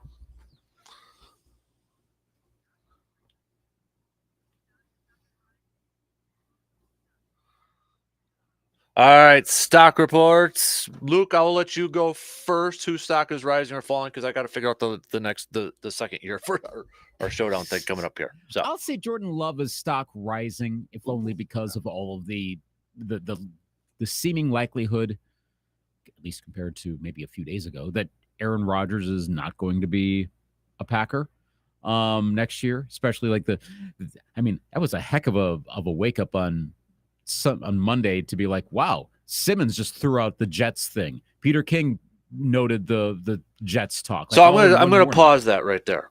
Okay. I think we got to be careful with the headlines and all that sort of like the clickbait stuff, because like Pat McAfee yesterday was saying, Peter King saying it's going to be two first-round picks, or they're going to give two. We got to remember, Peter King said, my guess is Woody Johnson would give up 2 picks. But there's people running with this saying, oh, the Jets are going to give them 2 first-round picks and all that. No. Let's be careful. The hot take simmer downer. Hot take simmer down. Shout out Chin Stick. Which I find kind of ironic, because Aaron complains about the media and what they say, yet his buddy Pat was doing exactly what Aaron complains about. So then don't do stuff with Pat McAfee if you're concerned about stuff like that happening. Exactly. But I do think, like, gosh, this sure seems to be moving in this direction. So I would say Love is on a stock riser. Now, how great he's going to be, we don't know for sure. But I think I would say there is a better chance, just everything that you're kind of reading, those who are smart enough to know as opposed to the aggregators, I feel more likely that we're going to see Jordan Love as quarterback than I did a week ago.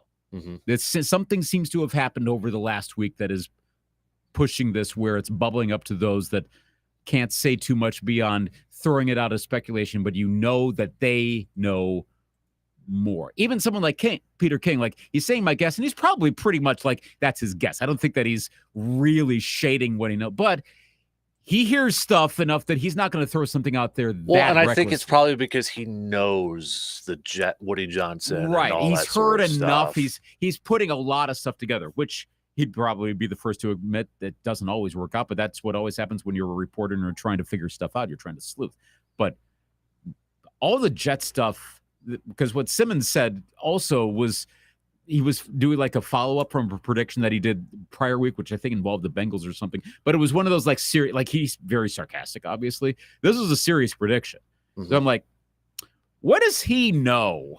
And I know he's more NBA connected than NFL connected, obviously, but that was weird seeing 2 Jets references within a few hours of each other. So that all leads to it's because the Jets have cheaper young talents. That's the thing. Like, it's a good trade partner. My only wariness on this is this also does feel a little bit like Aaron Rodgers will be a Denver Bronco next year, which sure seemed to be the theme of a year ago. Yeah, and then it didn't happen. Yeah. Let me ask you the question, since we're on it here quickly. It's the question I posed in the first hour. What do you think Goody will do if Aaron says, I want to come back? Not what you think they should do, but what do you think Goody and the Packers will do? I think they will try to trade him. Okay. Because of that risk. What risk? Of the dead cap money in the future years, as you laid out in your podcast. Did you like that? I did. It was good. Again, this is salary cap 101 time. I always have to remind myself of that stuff. I'll be honest with you. It surprised me, because usually salary caps get, dead caps get lighter later on in the contract. Yeah, I didn't realize. Aaron's is different. I didn't. Well, okay, I won't say anymore. Listen to the podcast, but you find out why that is, and I mean, you can deep dive even more and read those stories, and I probably will, because I really want to try to wrap my mind around what is this? Like, we should have known this all along, but now it's coming to fruition. But the thing is, basically, if you don't cut bait now, in fact, this is what I was talking about a week earlier. Andrew Brandt was starting to talk about it, and he would know Packer stuff, obviously. If you're not going to get rid of Rodgers now, or move on from Rodgers, shouldn't say get rid of. If you're not going to move, you kind of have to commit for the long term. which means you might be committing through the quote-unquote cliff. Mhm. Maybe. So if I think Brian Gutekunst really wants to have the Jordan Love era start, it's do it now or not, probably not at all. And realistically, probably not have Jordan Love on your team. I think some people will be like disagree with this because they'll want draft picks, but really the best scenario probably for Green Bay would be that Aaron retires. Yes. So they don't have to go through this thing. And I don't know that that's going to happen. No. I'm not sensing that right now. My stock riser, I'll go really quick here. By the way, your 2 years, 64 and 95. Okay. 1964 and 1995. Okay. So my stock riser, Joe Burrow. He, all the talk is he top 2, not 2 quarterback in the league right now. But this Bengals team, I was impressed with how they just I don't know if domination is too strong of a word what they did with Buffalo, but they were just dang solid throughout the whole thing. With backup offensive lineman, Joe Burrow, Joe Cool. I mean, he's got it going right now. So I think Joe Burrow's going to get a new speaking of contracts and that, he's going to get a new one probably coming up this offseason. It's going to be huge. And right now, I'd say he's top 2 quarterback in this league, him and Patrick Mahomes. Stock riser Joe Burrow. Yeah, he's a bad man. He's a bad man right now. Oh my gosh. Stock faller, Dallas Cowboy coaching staff. Kellen Moore was seemingly starting to get back into the whole, hey, maybe he'll be okay. Cool. And again, there were some questionable Mike McCarthy coaching decisions. Again, not that he's going to get fired because we know how the Cowboys operate and Jerry Jones operates, but that game did not do much for reps for those guys, except for Dan Quinn. Mm-hmm. I mean, outside of the Cowboys defense not looking great on that drive. I was listening to really quick Peter King and Mad Dog yesterday because Peter King always does a Tuesday spot with him. Yeah. And one of them said if the Cowboys offense and teams played like the Cowboys defense, they would have won 50-something to 10. Yeah. Because, the only exception to the Cowboy defense was that longer drive by the 49ers early in the fourth. They like suddenly they were moving through the Cowboy defense fine. It was right after that George Kittle catch. Right. And also, like Diggs didn't play quite as well as you would have expected him to. Then again, Lawrence and Parsons, was it DeMarcus? Yeah. And Parsons were playing incredible. So yeah, it's not Dan Quinn. Odd that the guy with the 28-3 rep is probably the guy that comes out of it all best, but especially those two, especially Moore and McCarthy. Yeah, stock falling after that. And like I said, I don't think it's necessarily going to get them fired. It's just they're a stock faller. Mm-hmm. I am going to go stock faller Buffalo Bills right now. Yeah. Because, and I know they went through a lot this year, but they are probably approaching that category that's not really good with Green Bay, kind of failing in the postseason when it gets to the postseason. You look at some of the AFC, they've been to one AFC championship game, and it feels like they should have been to at least 3 or 4 at this point. Yeah. But I'm going stock down Buffalo Bills right now. Fair point. So I don't like where they're at. But I mean, I don't like where they're at in terms of absolute excellence. Mm-hmm. They could get back there really easily. Yep. They're a constant contender. Yep. All right, so we're going to go through some of these texts, but we're going to run out of time. So we'll go through some of the responses from Surveyor's question to Packers fans out there. In case you missed it, Surveyor wanted to know, and another texter wanted to know, what are you getting once Rodgers is gone? I want to ask Packer fans that, and what's the main reason you want him gone? We'll go through some of the responses and a response from Surveyor. Then another edition of Showdown right after that.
All right, final hour here, and it's going to be a crazy busy final hour. So here's the game plan here, Lucas.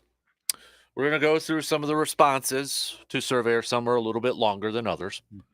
We'll let Surveyor respond to them. Then we'll take our quick break, and then we'll do our showdown. Then we might have to go back to the response, until we don't have any time left for this morning. So in case you're just joining us, our good friend Surveyor Sam this morning, and we had a couple of other texters that kind of wanted to know the answer to the same question here, but using Surveyor's question here because I don't think he'll mind me dropping his name with this. He said, what are you getting once Rodgers is gone? I want to ask Packer fans on that. And what's the main reason you want him gone? Is it because he had a bad season this year? If that's the case, we have to ask how badly injured was Aaron Rodgers. I just think Packers fans are insane to let the greatest quarterback in history walk. So I asked it, put it up on social. Here are some of the responses. Okay. I think the cap hit and what is rumored to be his trade value. If the other team takes his cap hit and gives us a first-round pick or two as opposed to him playing one more year, pull the trigger. What has he done in the postseason over the last 10 years that leads you to believe he will get the Packers to the Super Bowl? No doubt he's better than Love, but for the salary he's getting, they can't afford the missing pieces. Might as well get something for him. The video stream, we had James. What frustrates me about do you want Rodgers back polls is they only reflect Rodgers' public image. This decision is a performance, financial, team dynamic decision, not a public perception decision. There's one thing fans should want: the best team possible. If the best team we can field is with Rodgers, keep him. If we can field a better team through a trade. Some other ones here. It's nothing against Rodgers. It's simply state of the franchise situation. You're either at a championship level, ascending toward it, or declining it. I see Packers as declining with salary cap hell to pay at some point and a first-round potential replacement on the roster. I'm not going to read everything on here because some of them are quite long. You can't have an obviously aging quarterback take all the money and still expect the team to sign all the players he wants, sign players to make the team better, but yet take most of the money himself. He is not as good as he was even 5 years ago. Go back and watch some of his throws. I would probably disagree with that one, but that's somebody's opinion. It's fine.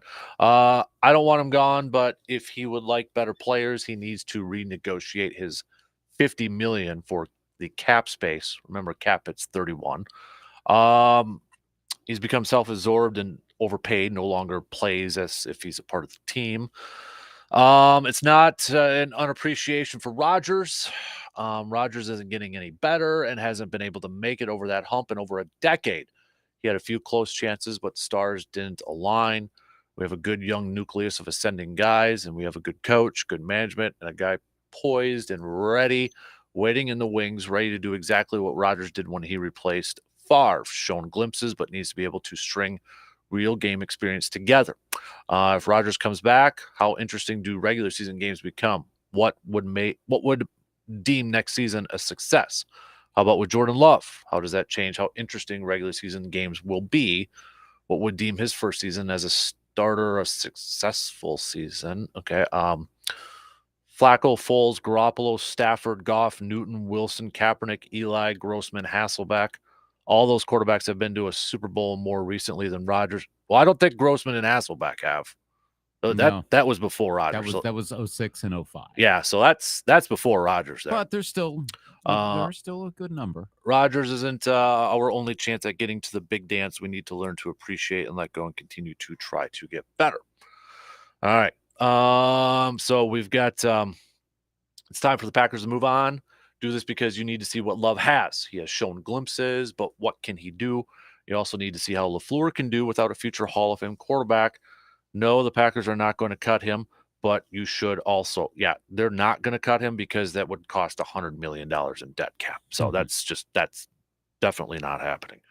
Try to get something for him while he has value. Rodgers' play declined. Yes, and injuries played a factor, but he is 39 and his skill set is dipping too.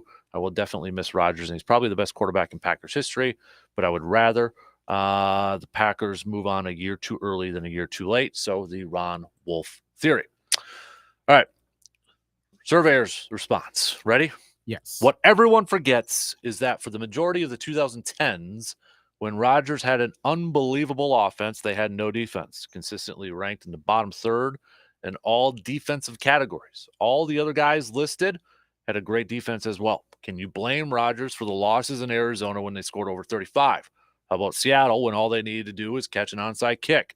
How about Tampa Bay when Brady targeted Kevin King all day? And to say Grossman and Hasselbeck have been to the Super Bowl more recently than Rodgers is just blatantly false. Aaron gives the Packers the best chance at winning flat out. We're already in salary cap hell for the future, so let's ride this horse till it's dead and see how far we go. You're not changing the cap and what we already have invested in players. So there you go. Okay. We'll revisit this in a little bit here. Okay? I mean, he Regroup it. makes good points. Yeah. There are a lot of good points in all of this. Like, there's not an obvious answer for this. No, there isn't. That's why. Because, like I said, there's the risk that if you go the other way and trade him, presuming that he doesn't want to retire, he does want to play, and then the elixir of youth comes back, and he's not, and or let's be just more realistic about it, that the broken thumb is a healed thumb, and he has a healthy 2023 and maybe a healthy 2024, and the Jets, not that far away from being a playoff team, suddenly are making the divisional round of the playoffs while the Packers are maybe a 6th or 7th seed and getting wiped out. That's going to look pretty bad. But that is a realistic scenario. That is the risk. The one thing I want, and I know it's easy, but there's a lot more coming in about what he's making, 50 or 60 million. We got to please. That's not the cap hit next year, people. That's not the cap hit next year. It's going to be a lot any way you look at it. It's just a question of how much of a lot is a problem. But the 50 to 60 million, people are throwing out 50. Some people are throwing out 60. That's what he's getting in cash. But that's not what the cap hit is. So you can't say, well, they're getting hit with 50 million or 60 million. That's not the cap hit next year. It's 31. It's the 10th highest one of all quarterbacks. We revisited this last week. Yeah. So the money thing doesn't bother me. It doesn't bother me. Now, if you want to say, well, he's not playing up to a 50, whatever. But if you're using the 50 to 60 million as part of your argument based off cap, that's just wrong. It's not a 50 to 60 $million cap hit. It's not. It's 31. And I understand it is complicated. Gosh, I wish the NFL had a simpler system. I mean, I know it made sense at the time, but my gosh, just be like the other leagues and just have a contract instead of all this accounting and it makes it kind of fascinating. But on the other hand, you're like, why are we doing this? Do we need to do this? Why don't we just have a contract? I think we need to have a college course or high school courses on this. I mean, if they're going to teach Star Wars stuff, there's, we can do something like that. Capologist. Get your degree in capology. Yeah. Yeah. So, but no, and now we got people saying, well, that's a stupid argument. Nobody's got a stupid argument. Everybody's got their own opinion. So, I mean, if we're going to be doing this, we're not going to have any, come on, people, right? Everybody's got their own opinion. We don't know. Yeah. I mean, we don't need to degrade anybody else's opinion for crying out loud. For all we know, this is more of an extreme, but for all we know, Jordan Love will actually be a better quarterback. It's possible. I mean, anybody could be better than anyone else. He may win more Super Bowls. Yes. He may also be Randy Wright as a pro. I mean, anything is possible. We're speculating. We don't know. Right. Don't know. So, all right. Ready to do a little showdown? Yes. Maybe get people less crabby. One more thing on this. Shouldn't we all be cheering for crabbiness? Yeah. Shouldn't we all be cheering for the same thing? We just want the Packers to win. I don't. Well, you don't. But I mean, you got Packers fans just, going after each other, and it's like, shouldn't we just all want the same thing? Freaking win. That's all that matters. I don't care who's on the field. Just win. It's because of how this whole thing has gone. And beyond Rodgers this whole decade's worth of not winning when you have such a good quarterback. And then what is he starting to do and replacements? And there's a whole lot of extra going on here. I guess I'm, as the outsider, I feel better that at least everyone's arguing for the sake of the Packers as opposed to being Aaron Rodgers fans. That would disturb me a little bit more in terms of fandom, kind of like in the NBA where I don't know that you have as many team fans as player fans. That's evolving more generationally. And I don't know, maybe we could find that the youngest people that listen to the show are more Aaron Rodgers people and not Packers people. Maybe that is what's happening there. Yeah. I don't know. But at least y'all care. That's really good. I almost kind of want to see maybe something similar to 08 because I want to see if people are going to rent planes with with the bring back Rodgers sort of thing and, that whole mess that it was. I don't think it would be to that level. No, it would not. There would be no web. Well, maybe somebody would do a website, but FireGoody.com. Yeah, or somebody going up to Goody like that one guy went up to Ted saying, "Why would you go from Favre, who could take you to the Super Bowl, to Rodgers, who will take you to the toilet bowl?" Remember that guy? I don't know if you remember that video clip. Vaguely, right up to Ted and said that, but I don't think anybody would probably do that to Goody and flip flop it with Rodgers and Love. Where that guy is now. Yeah, I don't know. Mm-hmm. But hey, I was wrong on Rodgers too. I didn't want him. Yeah. So that's the thing. These are evaluations. We don't know. Yeah, exactly. We aren't paid the big bucks by the Packers to do the evaluating. We're just fans and followers. I just want people, Packers fans, to stop arguing about it and just we all want the same thing. We want to win. We want to win. Who cares? Like, if Aaron is playing for the Packers, the fans that don't want him on there, are they going to hold that against him this year? Are they going to hold that against him when he's playing in 2023? I would think. I hope not. Yeah. I hope not, but I feel like there's going to be people that do it. Like, Heathrow has a bad game, and it's going to be, it's like, oh, my God. Don't we all want the same thing, just to win some freaking games? I don't care if it's Jordan Love or Aaron Rodgers playing quarterback. If Aaron Rodgers playing somewhere else, bye. Thank you for the start. But it's team over player for me. It's team over player. This is why I just want win, and whoever's got the best chance to win, I want that person. This may not be the perfect solution, but this is why I was glad that Bill Simmons had the whole 5-year rule. After your team wins a championship, they get a 5-year grace period, because too often fans get upset even after 1 year. I'm sure there are the 15 Rams fans in Los Angeles, which again is about 14 more than there are Chargers fans, but probably mad about this year. What is wrong with this team? Dude, you just won the leap in the Super Bowl. I do think there's more in that particular case. There's more upset, and I've talked about this on the show before. More anger amongst media people. They're not going, but hey, they did win the Super Bowl legitimately. Why are we memory holing that and being all outraged? Why does everything have to be outraged? Well, it's because it's engagement, and I think we've been trained to do that now, so that's how we react to everything. That we can't be like, that was cool. Instead, it's, well, this is going to be terrible. No, it's not actually. Mm-hmm. Maybe it'll be terrible, but maybe it'll be so. Yeah. There are a lot of degrees in this. I really, really, really, really, really, really hope if he does play for the Packers in 2023, we're not going to have upset fans. I really hope we will, but again, I don't think it's going to be to the degree of Favre for the same reasons we were talking about a week ago. Rodgers is not as liked as Favre. Mm-hmm. It's as simple as that. Yep. And boy, there sure seem to be more people saying go Rodgers than go Favre. Yeah. Man. Yeah. So that's going to be a thing. But we don't know how it's all going to go. So a lot of people saying Rodgers is over the hill. He's done and all that. Would you say Rodgers is better right now at 39 than what Favre was at 38 his last year for the Packers? No. You think Favre's better? Last year. Now I'm trying to remember exactly. I mean, I know it was the 13-3 season. Mm-hmm. Yeah, Jennings, Driver, James Jones. I didn't feel like Favre was on the verge of I wasn't getting the warning signals that I feel like I'm getting from Rodgers. Because 2007, he threw 28 touchdown passes and 15 picks, but in 2006, he threw 18 touchdown passes and 18 picks. 2005, 20 touchdowns and 20 picks. You weren't getting any warning signals? Yeah, well, by 07, maybe because he got better. I was getting warning signals with Rodgers probably circa 2017 or so. I was like, oh my gosh, he's like the whole inaccuracy thing. But then he got better. And so I wasn't really that worried the past couple of years.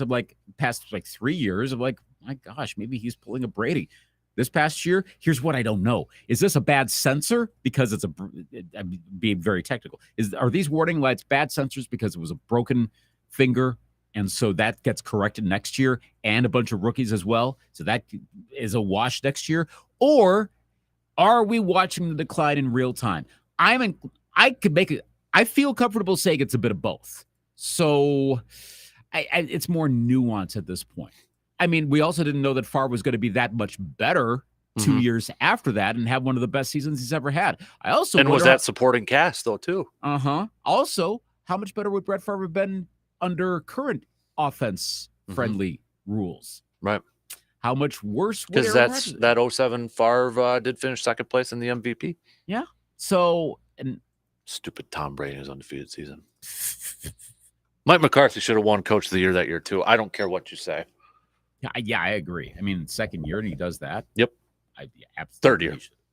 Second year. You're right. Yeah, 06 and 07. Yeah. Yeah, but keep thinking. I keep. Oh yeah, you started with Aaron. No, Aaron has first coach was Mike Sherman. That's right. So yeah. So I mean, I would take Favre at that point, but their bodies are different too, so they're going to age differently. And I think Rodgers is taking better care of himself. I think he probably could keep performing better longer than Favre did. I mean, when Favre was done, it was done.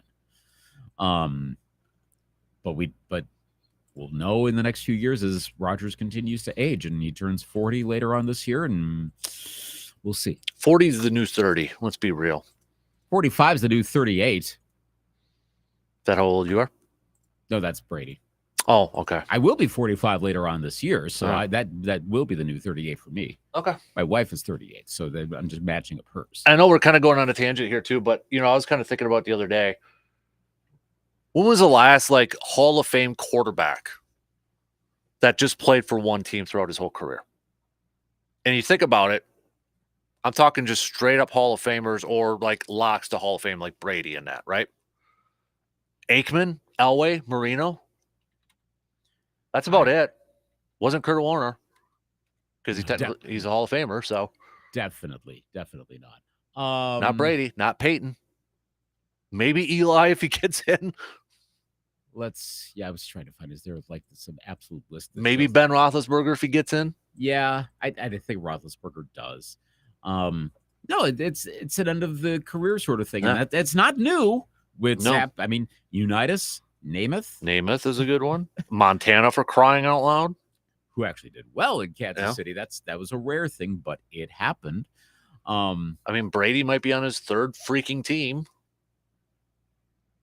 It's weird to look at all this and then think, so do you mean to say Patrick Mahomes is going to be like a Houston? Well, that's what I was kind of, honestly, I was like, okay, let's say 7, 8, 9 years from now, is Patrick Mahomes playing on a different team? I don't think we can say rule that out, right? Not at all. I mean, that's what's happened with everyone else. No guarantees. We're in the Joe Burrow hype era right now, understandably so, but Joe Burrow is not a Cincinnati Bengal. Definite possibility. Josh Allen is not a Buffalo Bill. Definite possibility. Lamar Jackson might be somewhere else if you want to put very soon. I mean, he's getting franchised next year. Oh yeah. But after that, he's probably somewhere else. Mm-hmm. But that's what happens nowadays. There is that player movement nowadays, and that's just the way the league works. If a guy wants to keep playing and the other team doesn't want to keep him, you move on. It's the I know Aaron kind of tongue-in-cheek mentioned the Ron Wolf philosophy yesterday without mentioning Ron Wolf about getting rid of a player a year too early instead of a year too late. Mm-hmm. Which, I mean, it's worked in Green Bay's case a lot of times. Sometimes you can say, well, it didn't work in that case. And I was thinking of that with regard to Rodgers. I think right now there's a little bit of selling high you could do. A little bit. Yeah. So, that's why I said, whatever happens. If he's playing, I'm cheering for the team. If it's Love's playing, I'm cheering for the team, and I understand both sides why they went that direction. I get it. Yeah, I understand it. That's fine. You should do that. I'm not trying to cop out of the pick or anything, but it's what's good of just dying on one hill? You know what I mean? That doesn't make sense. No. Root for your team above everything else. Right. I just want to win.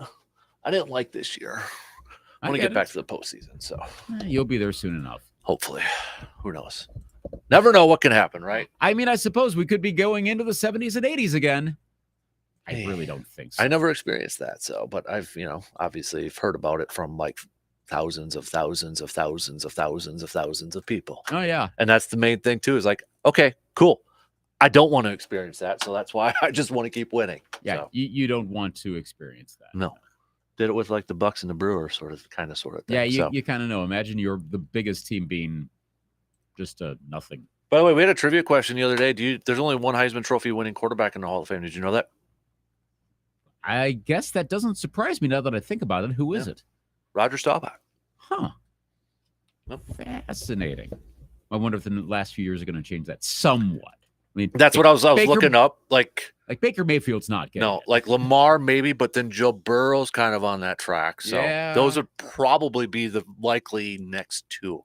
And I'd feel more confident saying Joe Burrow than Lamar Jackson right now, Yes, even though Lamar's got an MVP. But that I doesn't would, matter. just because what Burrow's doing is getting into what SV Pod was pointing out last night. Stanford Steve was talking about these 4 years of Burrow. 2019, the bulldozer LSU team.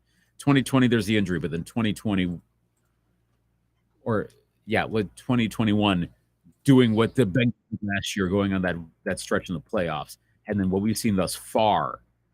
Oh, let's see what happens in this AFC Championship game. Maybe he has a dud of a game. Well, let's hold on. Again, that's why they play the games. Yep. Well, Berman on everyone. Yeah, right. All right, ready for showdown? We might have to Let's. make this a quicker version, That's but okay. yeah, we'll take that break. And yeah, we got more coming through whenever you talk about this topic, right? Holy moly, we had to do it for another hour.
Okay, let's just jump it. No fancy intro because we're running out of time here. So we're just going to jump right into Showdown. 1964 in sports. Started off that way. Okay. So we go to there's not a whole lot, but you got the Browns. This was before the Super Bowl era. And they won a championship. Yep, Counts. Browns blanked the Colts 27-0. How about this? The Cotton Bowl of the 63 season. The Texas Longhorns beat the Navy midshipmen to win the college football national championship. All right. How about that? Cotton Bowl. AFL championship. Buffalo beat the Chargers. Oh, by the way, who was the quarterback for Navy in the Cotton Bowl? For Navy, would it have been Roger Staubach? That would have been correct. Ding, ding. Point right there. By the way, for the AFL championship for the Buffalo, would that have been Jack Kemp for quarterback? That would have been, yes. Yes, sorry, 2 for 2. You know your 60s quarterback. All right, I like it. Okay, baseball. Oh boy, that was the year of the Phillies collapse. Oh yeah, the Mets. Yep. When the Cardinals the Cardinals came back at the end of the season, the Phillies blew it right at the end. But Jim Bunning had the perfect game that year. Cards win the World Series. Bob Gibson was the World Series MVP. Tony Oliva, Rookie of the Year. Look at that. Hey, just because we've been talking a lot about third baseman, AL and NL MVP were both third baseman. Brooks Robinson for the AL, Ken Boyer for the NL. And Rookie of the Year was a third Dick baseman. Allen. Yep. The late Dick Allen, yes. Yep. So, by the way, Brooks, I saw this, not to get too far off, but there was what's the Scott Rowland for his Gold Gloves? Like Brooks Robinson has 16 from third base. Nolan Arenado already has 10, and he's played in 10 years. He's gotten a Golden Glove every single year he's played. Dang. I feel like he's going to pass Brooks Robinson at this point. He might do that. I mean, he's getting he's 31. I looked it up. He's starting to tail off a bit, but he's in the ballpark of doing it. No pun intended. Holy crap. I was like, holy moly there. UCLA beat Duke in the men's national basketball championship. The first one, the beginning of the run. Look at 64. We had the Celtics beating the San Francisco Warriors. No, the Golden State Warriors, but Oscar, the Big O, was the MVP, but he was with Cincinnati at that time. Mm-hmm. Some guy named Jerry Lucas was the NBA Rookie of the Year. Pretty good player. Some guy named Cassius Clay beat Sonny Liston in boxing. That was a good one. Kind of a big deal. Yes. Yep. What else do we got here? We had the Winter and Summer Olympics in Innsbruck and Tokyo, respectively, that year. Arnold Palmer won the Masters. Ken Venturi won the U.S. Open. Jack Nicklaus was money leader. Yeah, that's a lot. We were pre-Open era for tennis. That had yet to come around. So, yeah, that's where we were. That's a lot of what was 64. And locally, we didn't have the Bucks yet. The Braves, there wasn't too much going on. No. 95. So this one, I would have been, believe, third grade, because this is one of the very first, I think this is the first Super Bowl I can vividly remember watching the whole game. 49ers over the Chargers, get the monkey off the back for Steve Young. That's the first one that I can remember. I mean, I have glimpses of other ones, but that's the one I just like flat out remember watching the whole game. That game was over so fast. I remember those two quick touchdowns at the beginning. I remember going, "Oh, okay, cool. I guess this is over." Was Stan the Man Humphries the quarterback for the Chargers? Yeah, that was a bit of a miracle year for the Chargers. It really should have been the Steelers in that game. Look, the 94 49ers team that played in that Super Bowl in January 95, they're one of the better teams of all time. Yeah. I think they would have beaten anyone from the AFC, but when it was the Chargers, you're like, okay, cool. Yeah. Then what do we got? The Nebraska beat the Hurricanes in the Orange Bowl for the national championship. Now, 94 would have been the season of the Cordell Stewart pass. That's right. With Keith Jackson on the call. Well, all right. And I mean, again, the year January 1st, New Year's Day. That was when the Badgers were playing in the Rose Bowl. I remember watching that because the next day I actually got a shirt. That was. I can still picture that shirt. It was white with gold glitter on there. Oh yeah. For those who are too young to remember, that was such. I can't believe now I'm already starting to do the For those of you who weren't around, but I guess we have to start doing that now. That was such a big deal. Big deal. Oh my gosh. It was a huge deal because I remember as a kid, like 3rd grade, and I'm surprised even Medford had shirts the next day or something like that. Maybe it wasn't the next day, but I thought it was. But it was like, yeah, we had to go get like a T-shirt and all that stuff. Mm-hmm. It was huge. I remember watching that on TV. That whole season leading up to that, like everything, like they beat Ohio State and then it ended up being a tie. It is the whole dynamic of that year was a big deal. The Badgers are actually going to be good enough to go to the Rose Bowl. What? And remember Jay Leno joking about the cheeseheads coming down to Los Angeles on the Tonight Show. Like that was a thing that year. Yep. So yeah, that was January 1st of 94. The Braves won the World Series against Cleveland. Yeah. Cal Ripken broke Lou Gehrig's record. Yeah, that was a moment. I think I still have that Sports Illustrated cover. I think I still have that one. UCLA, weird. UCLA wins a national championship. First one in 20 years. Yeah. So weird how that kind of first through that time. Oh, hey, one of your favorite NBA Stop. finals. Nope. Or nothing over the Houston Rockets win over the Magic. Oh, I remember watching games on my little black and white TV in my room. Free throw time. Nick Anderson. What are you doing, man? What are you doing? Yeah. The highlight, though, for that season was still the steal from Jordan in the playoff game. Mm-hmm. Well, with that 95 was the year of the Jordan comeback. Yep. I'm back. Yep. Gosh, I remember that whole thing happening, and I was on choir tour in Chicago, like I think right after the announcement, right before the first game. And yeah, you're like, oh boy. I remember my aunt calling me because, I was a little too young when he first retired. I knew of him. Like, I remember the day hearing on the news about Jordan's dad passing away, or being murdered and that. I remember seeing that on the news as a kid, but I don't remember watching him play basketball at that point. But I remember that day he played the Pacers. That day, like I didn't know, didn't have internet or whatever back in the day. So my aunt called me and said, turn on the TV. Michael Jordan's playing today. And I remember watching Bulls Pacers that day. That was, I still remember that to this day, watching that game. Huh. And then that was apparently when I just didn't like Jordan because, I was an Orlando guy. Nick Anderson steal, Penny Hardaway to Grant for the dunk. Boom. So geeked out for that. Oh, so awesome. And then it didn't end well. And apparently that's what pissed off Jordan for next year. So, well, anyone if you watch The Last Dance. So, hey, John Daly won the Open. Oh, how about that? Yeah, actually winning stuff. Oh, look at that. All right. Good for him. Tiger Woods was your men's amateur champion, by the way. Some guy. Yeah. Some guy. Devils won in the midst of the Jacques Lemaire. What was the name of that defense? I'm blanking on the name of it, but it was the one that they applied with the Wild, where basically they just clog everything and don't allow any scoring, but it worked. It's kind of like the NHL version of Pat Riley's super cloggy defense in the NBA. Mm-hmm. But I mean, it was the way to win. Yeah. Tennis, Pete Sampras won Wimbledon, U.S. Open. Andre Agassi won the Australian Open. Steffi Graf won 3 of 4, except for the Australian Open. Okay, I got my pick.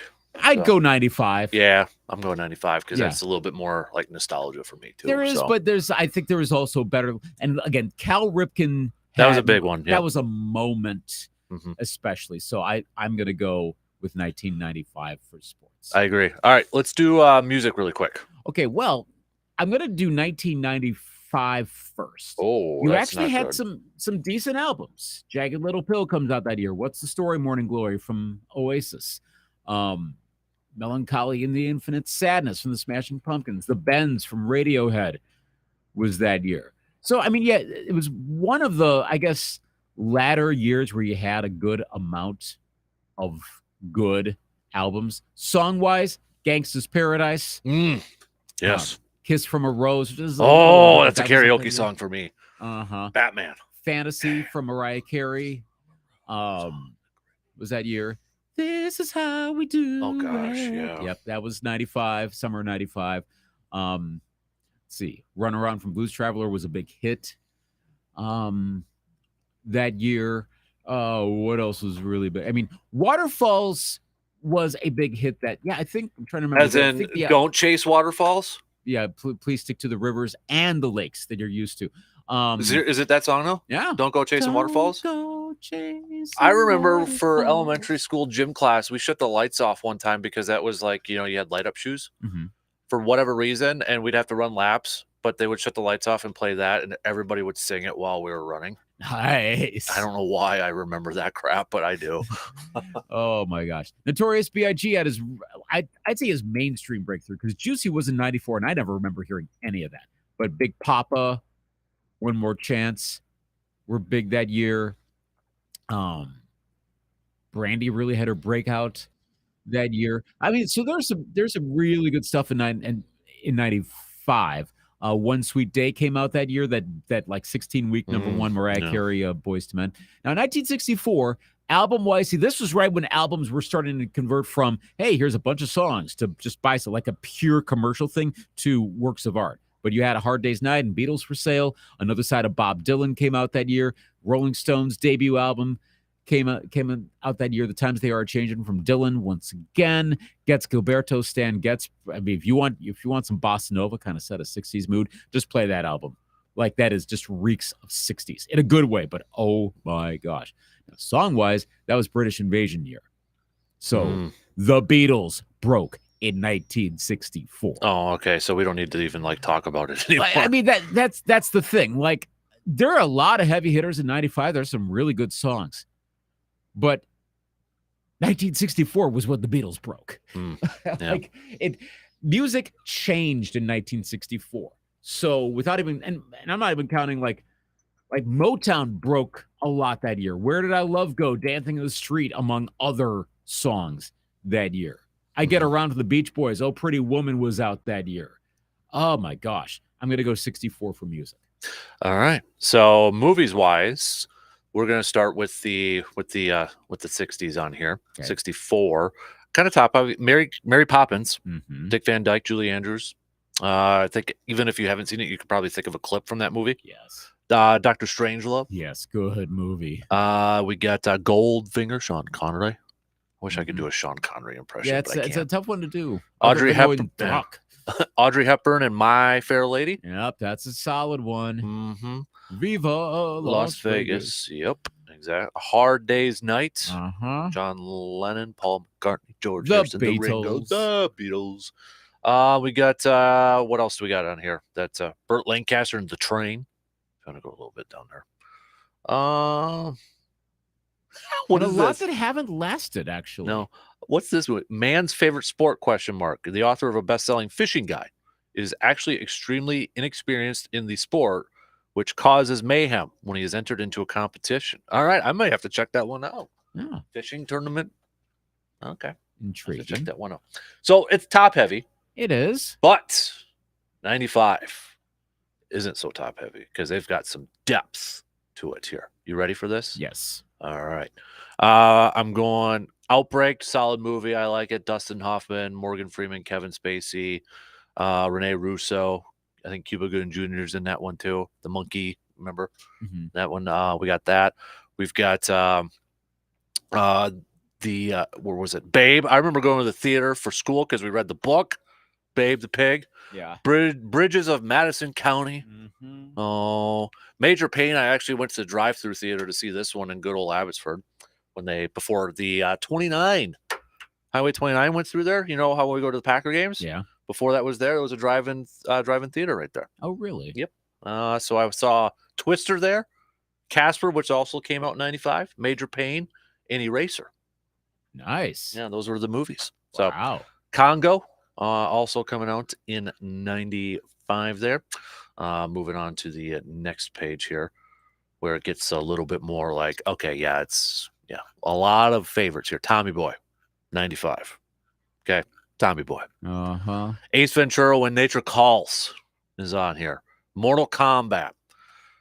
We've got Crimson Tide was that year. Pocahontas, if you're into the Disney animated ones over there. Billy Madison, Grumpier Old Men. The classic Kevin Costner Waterworld. Gosh. Brandon, I think this might be his favorite movie, Heavyweights. Really? He quotes that one quite a bit. Apollo 13. Yes, all-timer, one of the best movies. And I Mhm. know I'm a space buff, but man, that was a well-done movie. This movie used to be on TNT all the time in the 90s. The American President Mm-hmm. with Michael Douglas and Annette Bening. Batman Forever. Great cast. Horrible done movie. Bad Boys. Oh, yeah. Leaving yeah. Las Vegas was that year. Toy Story. Friday. Showgirls. Casino. Clueless. Jumanji. We've got 7. Heat. But then also we had Braveheart. It's 95 for me. 95 advance. Everybody loves Braveheart, don't they? Yes.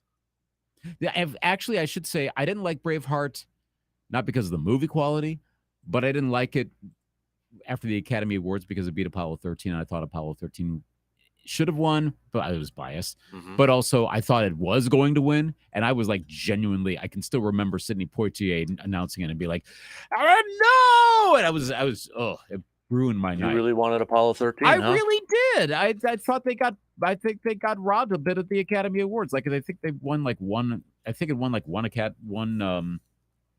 Oscar that night, or so maybe Maybe two, like but special effects or something. yeah, it was something like. In fact, I think it actually lost special effects to Babe. I remember going like, "What the heck? You lost to a pig? What?"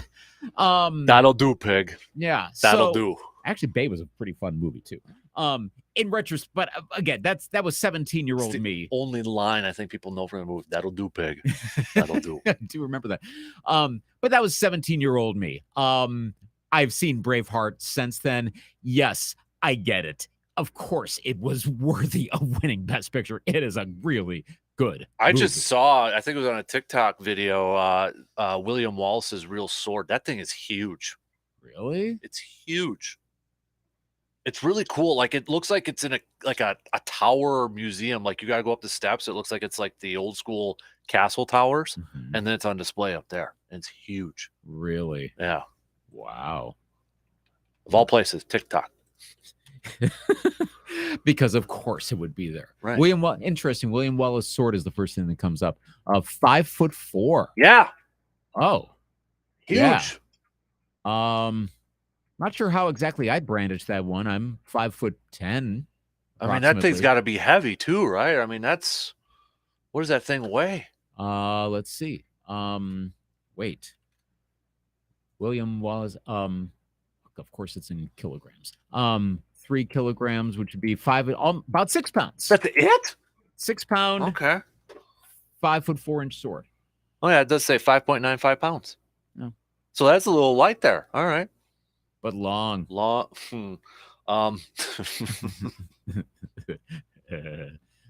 Okay. But it's got to be lightweight to go on that horse and chop Well, heads off. I mean, if you're going around, you don't want to have something weighting you down. Like he's not going to be that effective killing off like entire armies. He's like, well, whatever blacksmith made that job well done. Job well done with he that. should one. get more attention. Yeah. What does it I mean, say? this is a 13th century sword too. Let's see. Does it say how he received it? Of course, there's historical actors. Yeah, we're probably never going to know.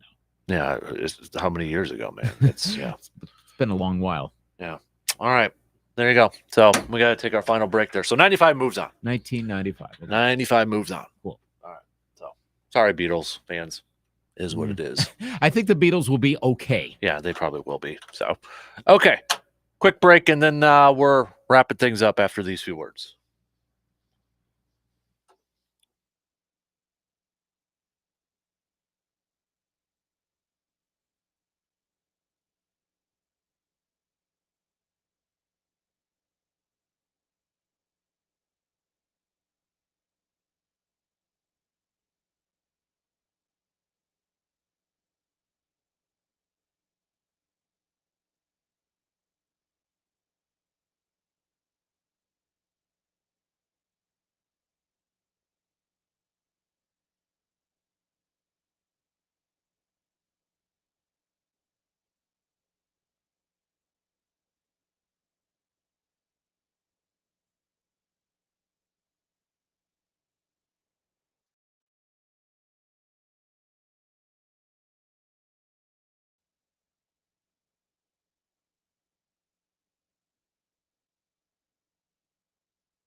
Speaking of the pod, we got a new episode dropping later on this morning. A few of you had reached out and said you liked the little history one, so we're going to do it on Luke's dad's favorite player, Johnny Blood. Yay! So this one's going to be a little bit longer because there's a lot, but it'll be good. Well, that'll be out later this morning. Cool. So make sure you're following the Man Cave podcast on your favorite podcasting platforms. Here we got finalists named for the NFL honors in that stupid show that's pre-recorded that you already know the results for. Of all things that the NFL does live, yet they pre-record this. I just don't get it. I'm assuming why? Yeah, exactly. I don't know. Has there ever been a good explanation for this? I haven't seen it, so I don't know. And I don't know. I don't know. MVP Josh Allen, Joe Burrow, Jalen Hurts, Justin Jefferson, Patrick Mahomes are your finalists there. Defensive Player of the Year, Nick Bosa, Chris Jones, Micah Parsons. Offensive Player of the Year, Tyreek Hill, Jalen Hurts, Justin Jefferson, Patrick Mahomes. Rookie of the Year, Brock Purdy, Kenneth Walker, Garrett Wilson. Defensive Rookie of the Year, Sauce Gardner, Aiden Hutchinson, Tariq Woolen, corner for Seahawks. Comeback Player of the Year. This one's going to be interesting for me how they vote on it because it's Saquon Barkley, Christian McCaffrey, and Geno Smith. Comeback from injury or dude gets a chance and resurrects his career in Geno Smith? That has been talked about a lot. Like, which one is that throughout the season? Mm-hmm. I don't know. Yeah, well, like what's the definition? How do you define comeback? Is it from an injury or, hey, he got a shot and he ran away with it and he did fantastic. He's going to get a nice, big, hefty contract. I think it can go either way. Yep. Coach of the Year, Brian Dable, Sean McDermott, Doug Peterson, Kyle Shanahan, Nick Sirianni from the Eagles. AP Assistant Coach of the Year, Ben Johnson, D'Amico Ryans, Shane Steichen. What are your picks? So MVP, I'll go Patrick Mahomes. Mm-hmm. I don't necessarily. If I had this one's tough though for me. Like, you can make a case for Jalen Hurts. I think. Yes. I think they'll go with Patrick Mahomes though at this point. But okay, so are you asking me to make my predictions or my actual votes, or can I do both? Make your picks. So how I would do it? Yeah. Who would if you were a voter? Who are you picking? If I was a voter, I'd go Jalen Hurts. Okay. Because we saw how the Eagles played without him. Okay. And to me, that's a huge part of MVP. Okay. I'm gonna go Mahomes. Mhm. They're a radically different team without Patrick. Oh, yeah. I mean, You can say that a lot with I know quarterbacks. Chad Henne, Yeah. Okay, cool. But a whole season's worth? All right. But I do think Mahomes wins it. Yeah. Nick Bosa, Defensive Player of the Year. Agreed. And Jones really came on as the season went along. Mhm. Yep. Gosh, if postseason play made a difference, Parsons could have made up for getting quiet towards the end of the season based on how he did in this last game. But that's not the case. Well, postseason too, maybe Joe Burrow moves into that MVP that's one the too. thing. Right. Offensive Player of the Year, Justin Jefferson. I might actually go Hurts. And yes, I'm a Viking fan, and I am wowed by Jefferson. But there were enough games where Jefferson was shut down completely. And I know maybe that's because the defenses intentionally did that. Hurts found a whole lot of ways to win this year. And you bring up a good point. How did the last couple of weeks of the regular season maybe affect Jefferson in that vote? I think so. Like, I think Jefferson wins if it's earlier in the season. That's a good point. I think he probably wins, but I could make a case for Hurts. I think Brock Purdy's going to get it, but I do, there's some people question, did he play enough games? See, the problem is Wilson, we didn't really see because Mm-hmm. and Walker was injured for a while. Yep. I think Purdy's conclusion to the season helps a lot. Yes, I would agree. Defensive player, Sauce Gardner.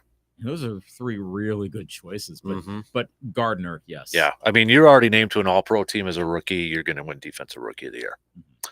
Comeback Player of the Year. Let's come back to that one. Because Okay. I think because Coach of the Year, my top three are in here. I said it should have been Brian Dable, Doug Peterson, Kyle Shanahan, but I'm going with what Brian did with the Giants. I agree. That is a completely Mhm. different team. Yep. I think Peterson would be my second choice, and I would be comfortable. I mean, any of them would be good, but I would also go with Peterson as a close second. And if I thought about it a bit more, because I think some of it could also be on the front office of the Giants being able to adapt with a bad Mhm. cap situation. Another thing to consider, though, is the Giants kind of didn't. They didn't do anything in free agency. They didn't bring in any big names. No. So I look at coaching for that. Yeah. So I would say Dayball. Yep, I agree. Brian Dable. Assistant Coach of the Year, I'm going Ben Johnson for the Lions. They got good. I'm going to go D'Amico Ryans. I think he'll win it, but I'll go with Ben Johnson because the lines were relevant. Yeah, offensively relevant, especially. All right. Now, how are you defining comeback player? I'm just saying the guy that was the most better than before. And but also had to have been good at some point in the past. So I'm going to say Saquon Barkley. Okay. I think you could make a stronger case for being better in the past for Christian McCaffrey. But in Barkley's case, we were kind of wondering, is he a bust? And he was good this year. Yeah, he was. Geno Smith, I mean, how much did he really come back? Was Geno Smith a great quarterback before? I mean, I know he was very hyped coming into relatively hyped. He wasn't as hyped as like Peyton Manning, but there was so much. I remember like Dan Patrick would constantly be talking about Geno Smith going into the draft. Maybe that was a Dan Patrick thing. I don't know. But I think Geno Smith's played the best of his career. Barkley, I think, is playing the best of his career. But when he started, you were like, whoa. Yeah. Then he got injured. Yeah. And then he got injured. The McCaffrey one, I think, and not to diminish it, it does help. He's playing for the 49ers, situation sort of thing. Yeah, that's true. All that being said, I think I'd go Geno for my vote. So. Not a bad choice. No. All right. Loaded show. Big thanks for all the participation, everybody. Have a good rest of your day. We'll be back at it again tomorrow morning, 6 a.m.